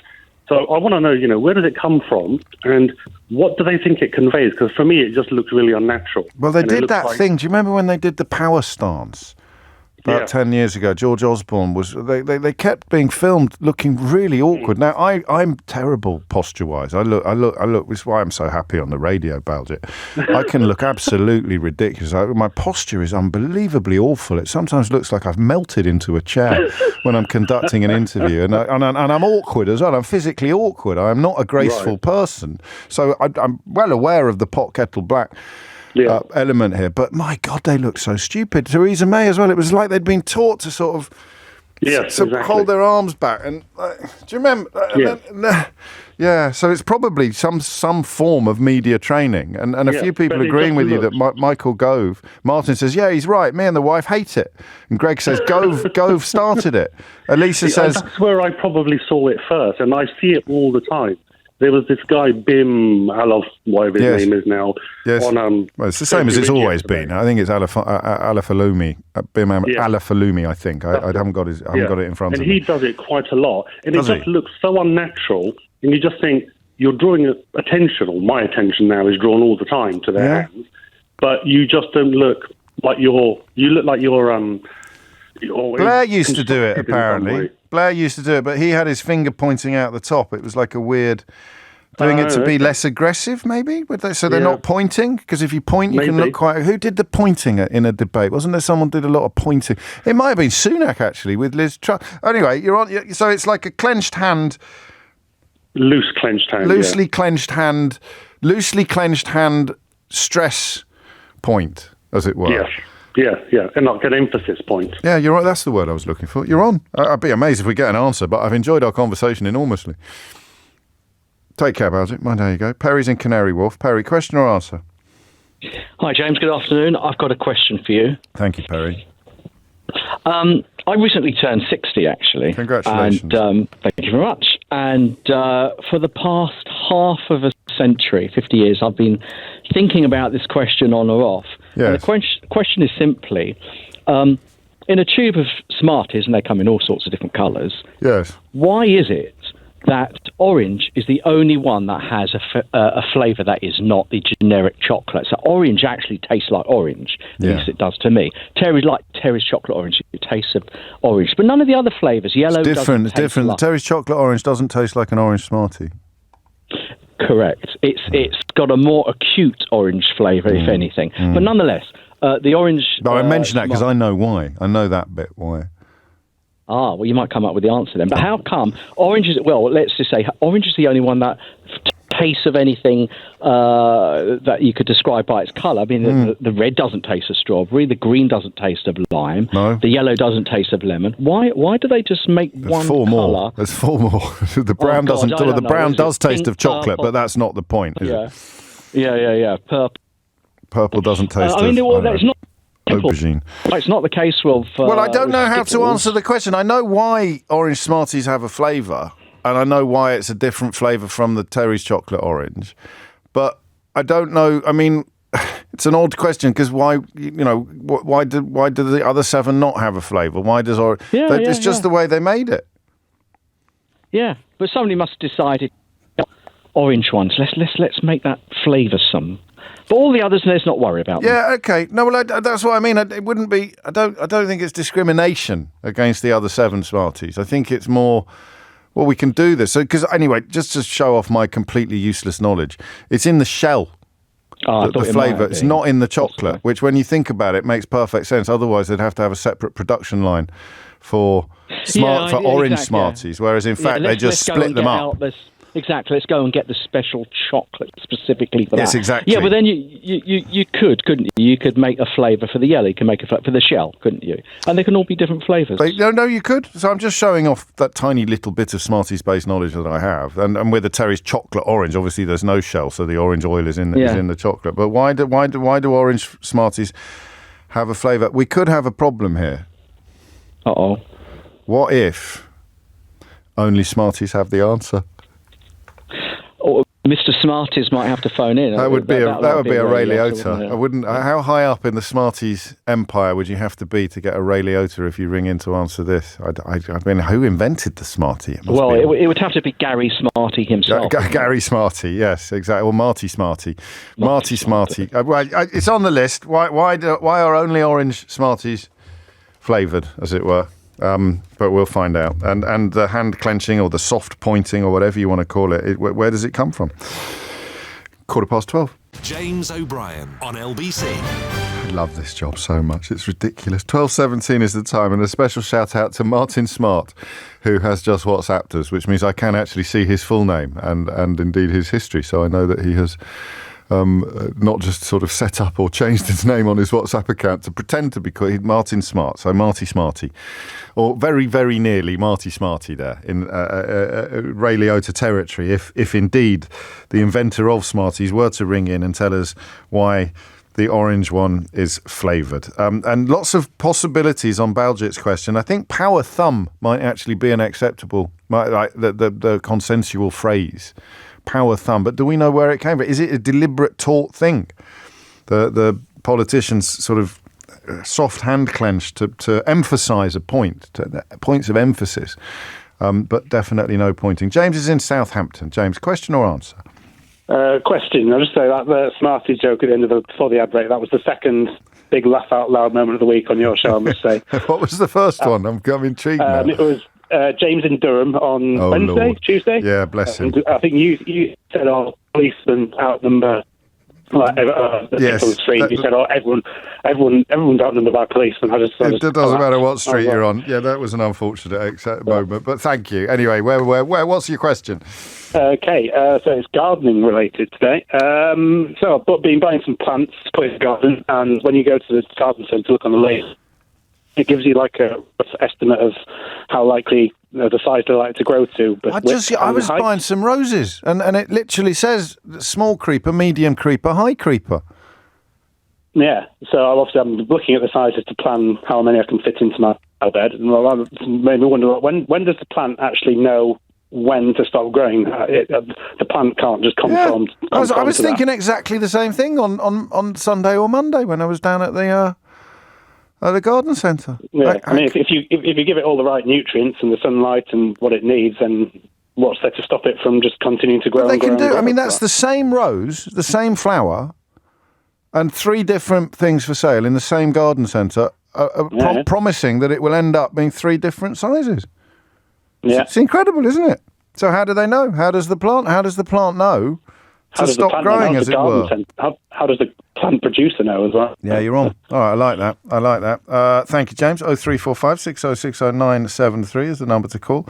I'd like to give a shout out to Enzo, who has his ice cream van parked in the car park at the garden centre that I go to. I bumped into him the other day. We had a cup of tea together when I was buying climbing roses. This is the kind of content that you're coming for, isn't it? This is the big stuff. This is the heavy stuff.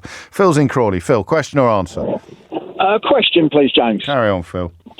As we know, there are 24 hours in a day. Yes. When they invented the clock back in 1650 or whatever, why did the clock only go up to 12?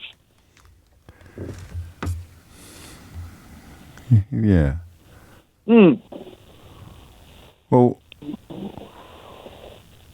is this a brilliant question or a silly one? Well, I mean, if the clock had twice as many numbers on it, then we wouldn't have 1 o'clock in the afternoon. We'd just have 13 o'clock, 14 o'clock, 15 o'clock. That's the first line of 1984, isn't it? Is it? Yeah. I'm not that educated, as you know, James. I don't know. Don't be silly. It's just you only have to read the first line, Phil. You don't have to read the whole book. That'd be daunting enough for me. I think it's something like it was a cold April morning and the clock was striking 13 or something like that, which obviously it grabs you immediately because you go, hey, aye, something's going on here.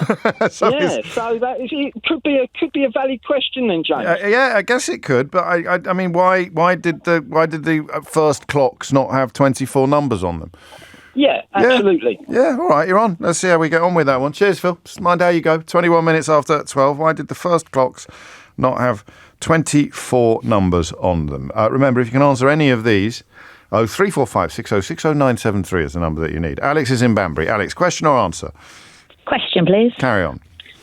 So I've been helping my son do some biology revision because he's been doing his GCSEs at the moment. Oh, yes. We've been looking at reproduction, and I want to know what makes the Y sperm swim faster than the X sperm to get to the egg, because the egg is an X with the chromosomes. Yeah. So you need XX to make a female, to make a baby girl, and XY to make a baby boy. So depending on where the egg is, depends whether you get a boy or a girl, because the Y sperm swim fast and get there quickly and then die off. Right. Whereas the X ones swim for longer, so you can get further up. So if the egg's at the top, you'll get a baby girl, if that makes sense. I had no idea. But I want to know why the X... Hang on a minute, I'm just absorbing this. I'm just absorbing this news. Did you know that before you started revising this time round? I did, to be fair. Well, we had IVF and no one ever explained this to me. You'd have thought you'd have got top quality sperm information if you're actually going through the IVF process. So there's like two types of sperm, X sperm and Y sperm.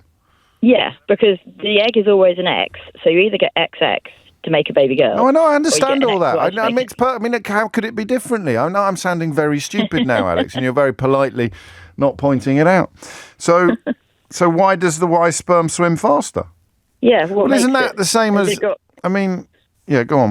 Longer tail. I was going to say, has it got a bigger tail? Is it actually grown to have more? Well, it wouldn't have muscle, but is it more mitochondria, so it's got more energy in it? Or Blimey, you're good.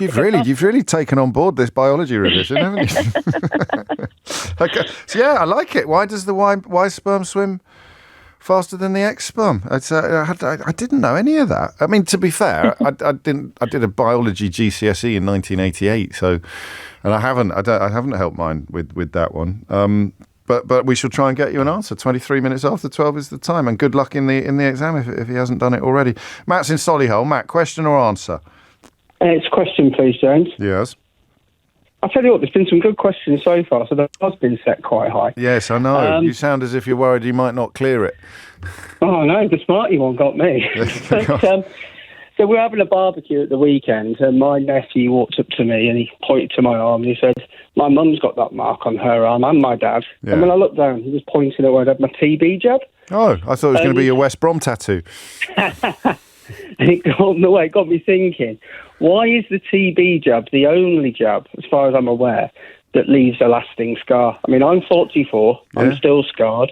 I get the flu jab every year. I've had the COVID jab, everything. None have left a scar, but the TB jab, I bet we've all got it. If we all look at our arms, it's there. What is it in that injection? Because I don't remember it being some brutal needle.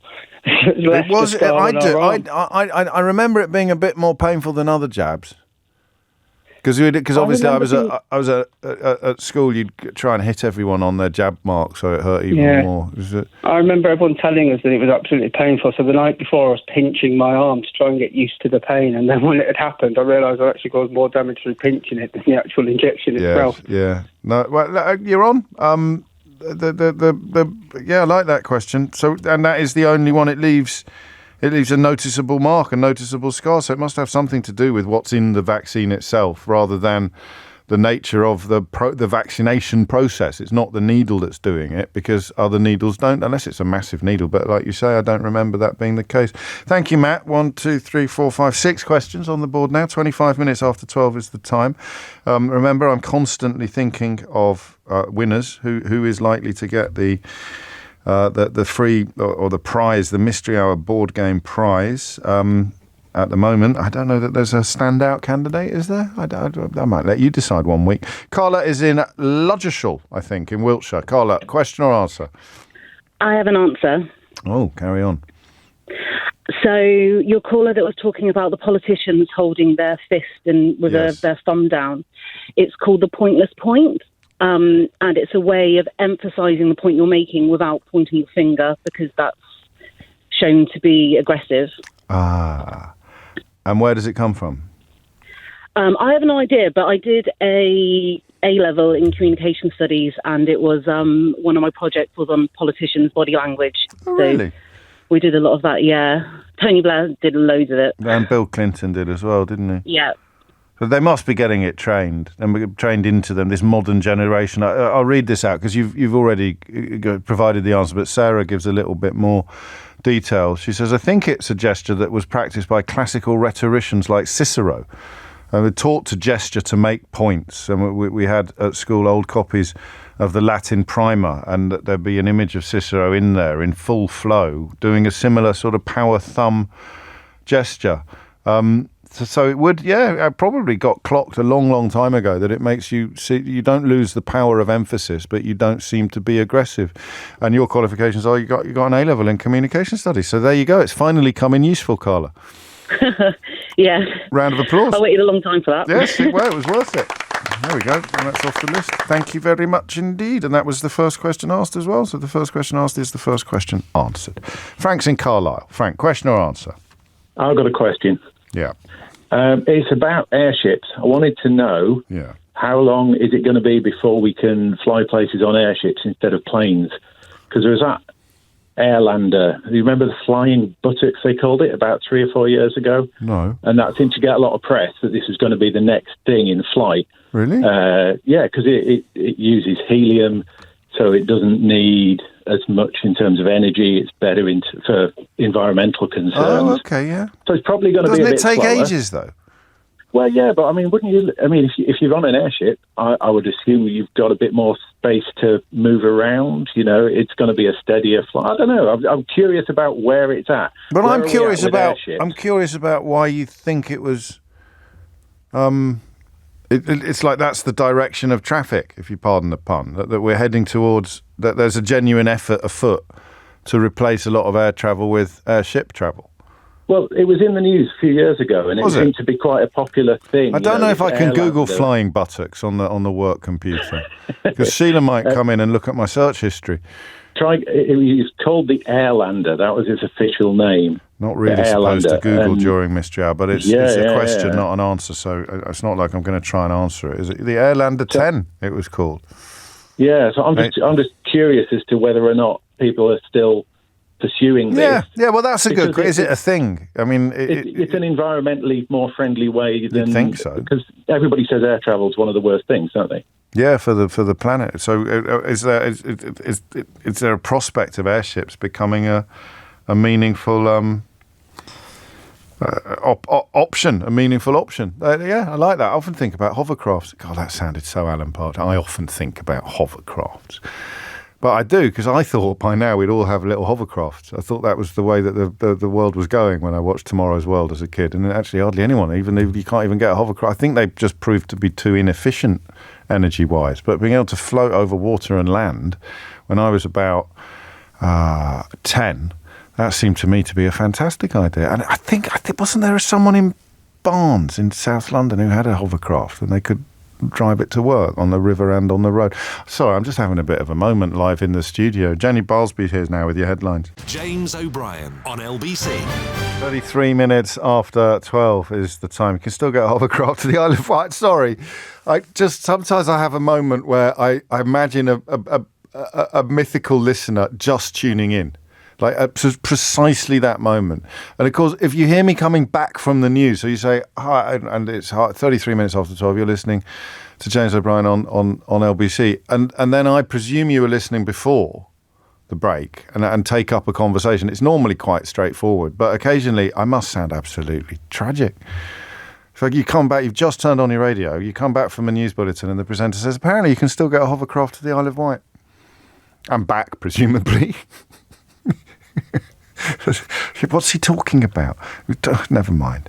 It's about 3 times quicker than the ferry, Cliff tells me. It's an appropriate name.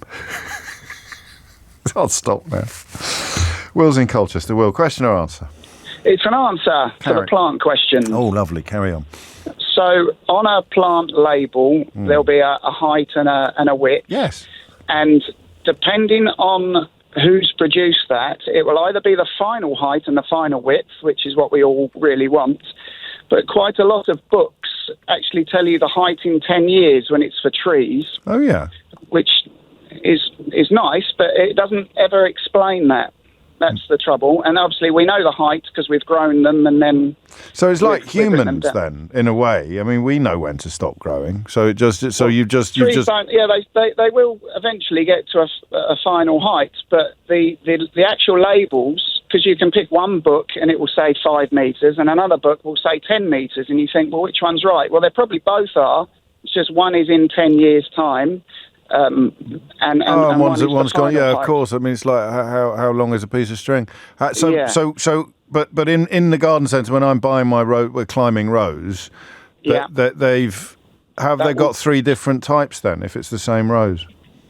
Well, that's it. It's different. You know, one might be in 5 years' time. One might be. No, that can't. No, it's the same rose, mate. Yes, I know, but they're in a row. Different. A row of roses. I know. And they're not massively different in size at this point in the process. That's the bit I don't get. That's the problem with plant heights. It's to be interpreted. It's not. No, I'm not taking it. Hang on, I better check what your qualifications are before I start poo-pooing your answer. What are your qualifications, Will?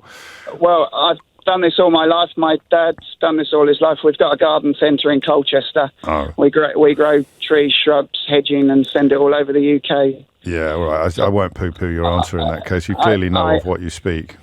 Well, it's a problem that you find in our industry that, depending on who you ask, I know there's one tree company, I won't mention their name, and they got sued because a tree was bigger than what it said in the book, and now if you go to all their books, they're all inflated. Oh, really? So to protect themselves against someone going, if I come to your garden centre, and I'm looking for a nice climbing rose. Yeah.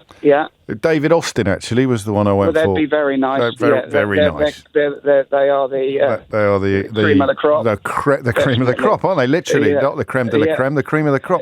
And I found the one I like. I found the flyer, and it says small climber, medium climber, large climber. Yeah. What is the difference between those 3 plants? There isn't an answer for that. There must be. Ridiculous. It's not like clothes where medium is size 12. But there must be an answer because they're there in front of me. Yeah. But it's or medium. Maybe they're not. Maybe I've misremembered. It's small in relation to what it is because a small oak tree and a small rose is 2 different smalls. We're doing philosophy now. Well, I wasn't expecting that. We're doing philosophical relativism. So maybe I've misremembered. Maybe they were just different climbers.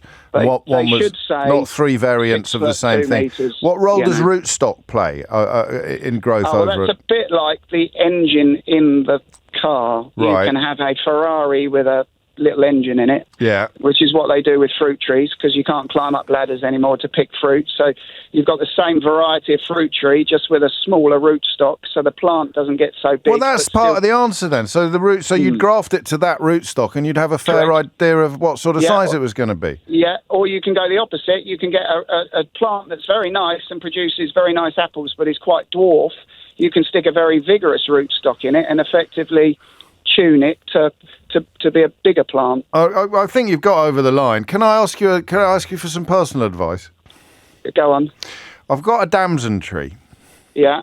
But when we bought the house, the garden was a complete jungle, and you think that I'm exaggerating. You're thinking, I bet it wasn't that bad. It was worse. It was It was no one had touched it for probably 20 years. Yeah. So what had happened is that in order to survive, the damson tree has elongated, so it's got an incredibly long trunk to get it out of all the undergrowth. It's stretched. It has stretched. And I mean, obviously, that's not good. It doesn't look good, and the fruits are a bit rubbish. Is there any way to rescue that damson tree, Will? It's a bit difficult to try and get a decent shape into it once it's already extended. That's the trouble. You might be better off sacrificing it and starting again with one that's obviously of a good shape. That's what we thought. So I have noticed this summer that it started. There are some small sproutings coming out much lower down. Suckers from the bottom, Yeah. Is it worth chopping off the top bit and seeing whether or not the little new bits turn into a tree? The problem that you have with prunus is that it weeps. It doesn't heal very well. Oh, really? When they're big. It's a bit like an 80-year-old person having an operation and a 10-year-old. I did not know that. It's very thin. The trunk. Yeah. But it would still weep, would it? If you're not careful, the fruit trees are generally, grown to produce loads of fruit, so there's loads of sap. That's one of the problems, that they don't heal up very well. Of course, that makes I've enjoyed this chat, Will. Thank you. Good. Would you like a round of applause? I'd love one. It'll be my second one. There you go. Look at that. There we go. Ring. Nice one. Thank you. Do you want to mention the garden centre, or are you already rushed off your feet? You can do. No. It's Hedging Plants Direct. There They're all over the UK. So yeah. Nice one. No, very. I may have a look. I may have a look later, depending on what we decide to do next in the garden. Thank you, Will. Ben's in Leigh-on-Sea. Ben, question or answer? Hi, James. Thanks for taking my call. You're very welcome. Just imagining all the law cases that are now going to come up because trees have grown too big. Yes, and it would be. It's an odd thing to sue over, but if it was like baking your patio or something like that, or spoiling your house, and you'd been promised it wasn't going to get bigger than coming through into your basement or whatever. Precisely that. Anyway. Right. Yes. My question. So on Sunday, the 26th of May, I took part in the London 100 bike ride. Yes. And didn't have time to do a lot of training before then, but never mind. The day after, I felt fine and was all good. And then from the Tuesday onwards, my legs and the pain got progressively worse as the muscle ache. So why is there a sort of a 24-hour You get a day off. You get a sort of hiatus, and you think to yourself, bank holiday. You think just exactly that. Bank holiday, I'd have been more. I think I've got away with it. You say. You think to yourself, I've got away with it. I thought I'd be in a lot more. Yeah. I think I'd be in a lot more pain than I am. And then the next day, holy moly, you can barely get out of bed. Yep, it's like when you go to the gym and any sort of exercise where you push yourself, there's always that 24-hour window. Yeah, I like that. What is the 24-hour hiatus after serious exercise? What's that all about? Yeah. Nice one, Ben. How did you get on in the run? It was a ride, James. I ride, finished. sorry. I didn't fall off this time, so that was good. Yeah, well done. That's nice. No, thank you. I got a terrible habit of when people do a charity run or a charity bike ride or a charity race like that. I always ask them if they won. So Henry Riley did the marathon and he did ever so well and he got a great time. And I came in on the Monday like a clever closs. I said, "Oh, did you win?" It's not even funny. It's like a pure dad joke, isn't it? But anyway, you didn't. He probably set a personal best and then suddenly felt really bad. I know. It's pathetic, really. Absolutely pathetic. Thank you, Ben, and well done. 12:42 is the time. Kelly's in Doncaster. Kelly, question or answer? It's an answer, James. Carry on. The TB vaccine. Oh, yes. So most other vaccines are given into the muscle, yes. But the difference with the TB vaccine is that it's given just under the skin. Subcutaneously? Yes. I think the actual term is intradermally. Oh. Between the layers of the skin, right. And it'll bubble up and blister, particularly because you're given a live sort of dose of the infection. so your body can develop antibodies for it. Got it. So that's why it bubbles up and blisters, and other vaccines don't. Oh, that's quite simple then. Yeah. So it's about where, it's not simple. what it is or how it's administered, it's about where it is administered to. Yeah, exactly. And it leaves obviously a small scar, and it makes it easier in the future for you to obviously check if you've had it. I mean, because usually it's a blood test to see if you're immune to it. But love it. Qualifications? I'm in the middle of a qualification. I'm currently a student nurse. Oh, well, that's fine. And I've just had my TB vaccine done, literally in the last week. So. Well, that's brilliant. A round of applause. That's a double qualification for Kelly.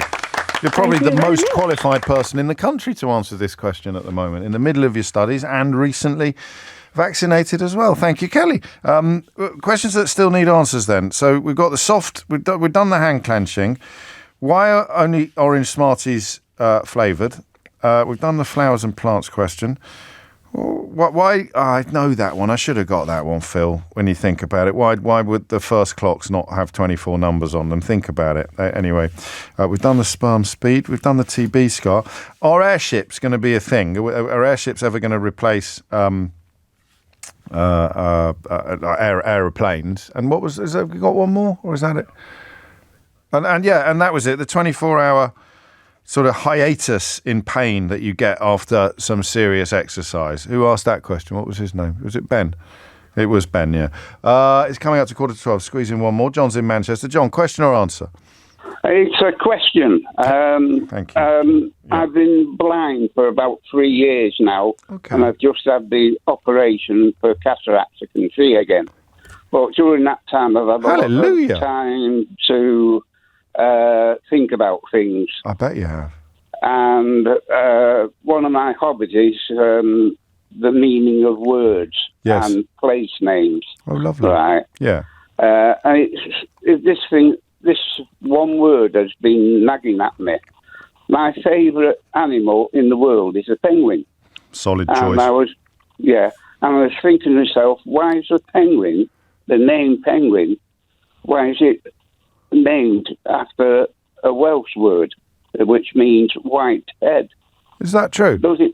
Yeah, I think so, yeah. I did not know that. Penguin. Yeah, and I'm penguin. just sounds quite Welsh myself, now. Now you've said it, it sounds quite Welsh, doesn't it? Penguin. Yeah. Penguin. Yeah. Oh, I see penguin. Yeah. The engine. Does it mean that the first person who seen the penguin was Welsh and had the opportunity to name the bird? Probably. Was it a Welsh explorer sailor who went down to the Antarctic and seen the first penguin, and somebody said to him, "What are we going to call it? We'll call it a penguin." A penguin. A penguin. Yeah. Well, I mean, there's a lot to unpack there. I would take your word. I mean, what's a penguin called in French? I think they've just named it La Penguin. La Penguin? You come on, you're making that up, John. I know.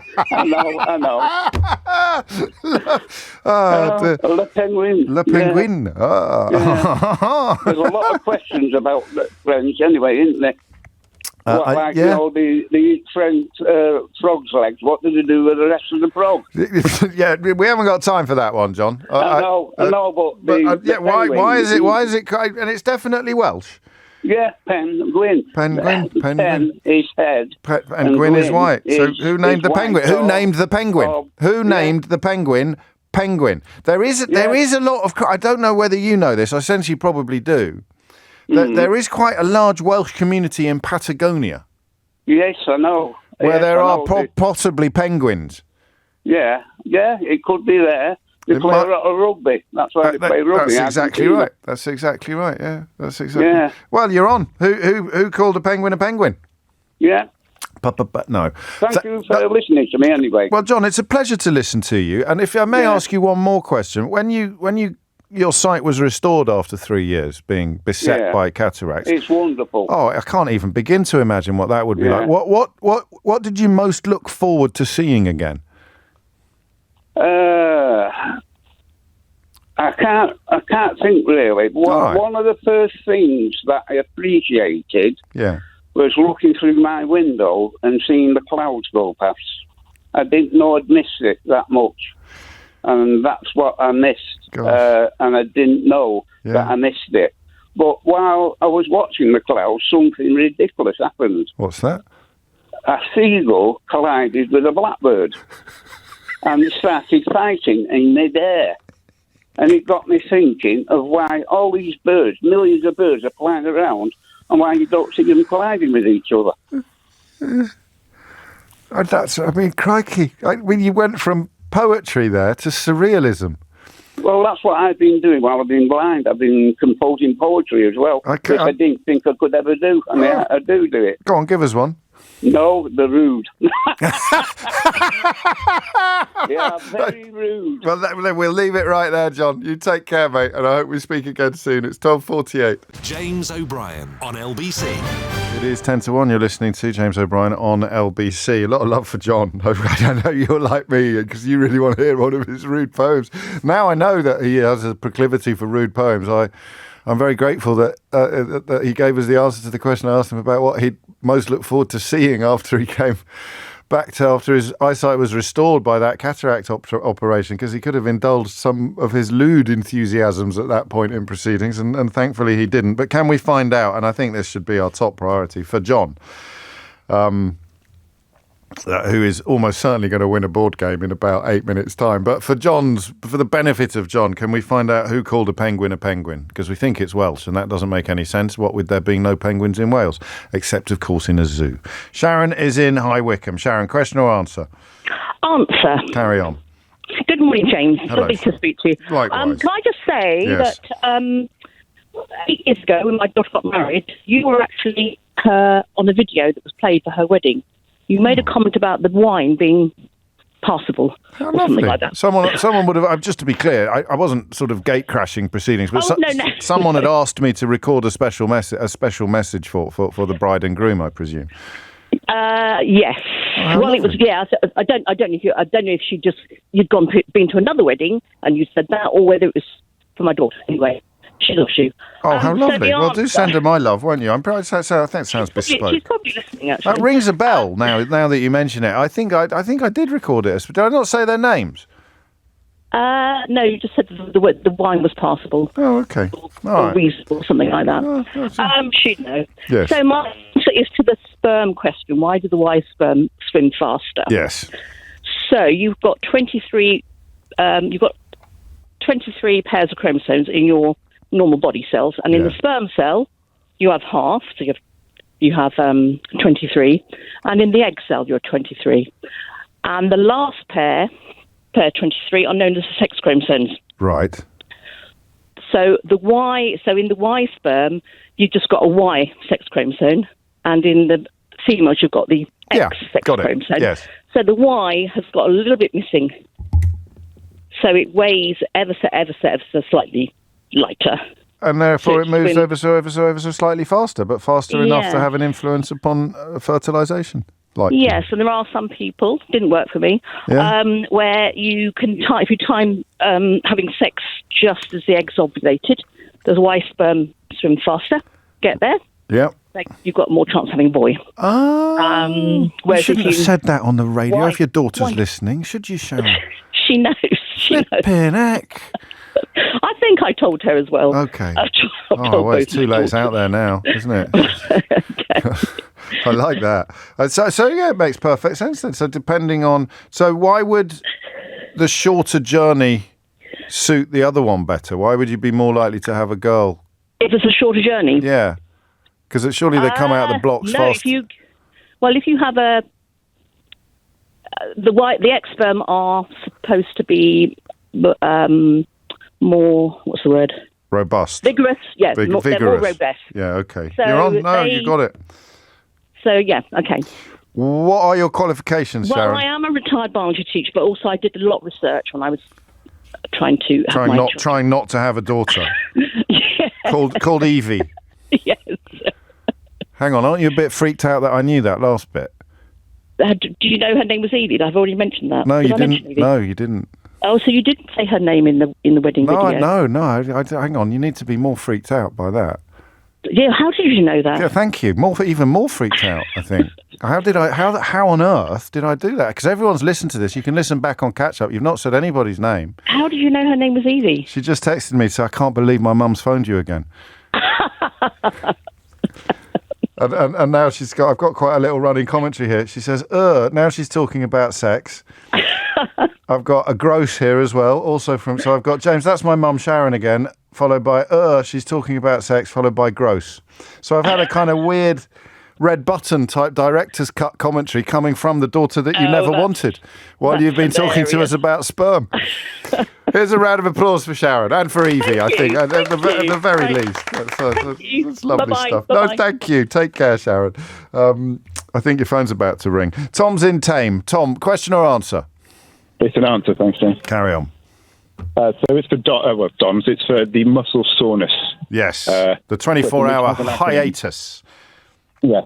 Yeah, the acronym is DOMS, DOMS. Delayed onset muscle syndrome?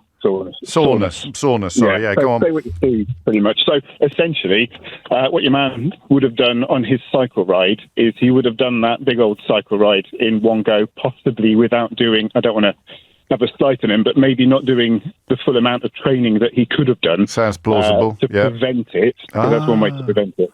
Okay. So doing a big old intense activity without doing as much training as needed, you get micro tears in your muscles. Right. And then the DOMS hits you usually 24 hours, if not 72 hours later, and it's the micro tear. So it's almost like getting punched, having a bruise that then turns up further down the line, and then it's sore as well. It starts hurting later. Is it? So it's got nothing to do with adrenaline or anything like that?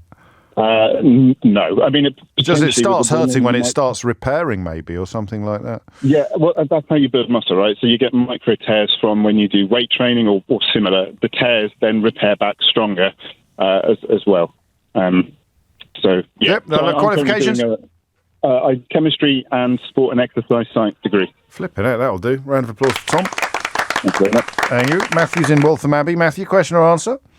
I have an answer for you, James. Carry on. It's about the penguin question. Penguin. Yes. It probably is. Probably. This is Mystery Hour, mate, not some sort of flipping speculatory process. Well, the origin of it probably is from the Welsh penguin. It definitely is. I found an old Susie Dent tweet. Yeah.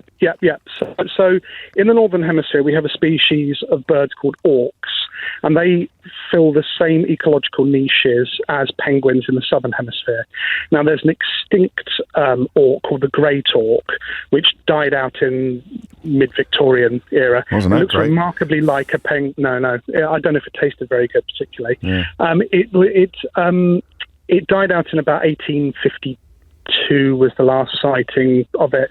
However, when European explorers went down to the Southern Hemisphere, they saw these birds which look remarkably like great auks, the Latin name of which is pinguinus, and they just gave them Called the it same a name. penguin? Yep. So where's the Welsh come from then?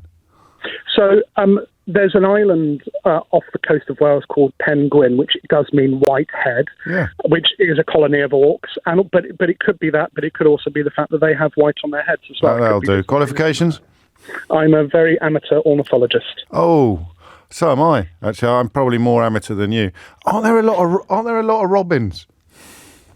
At the moment? Well, just generally. I've got Chirp-O-Matic on my phone.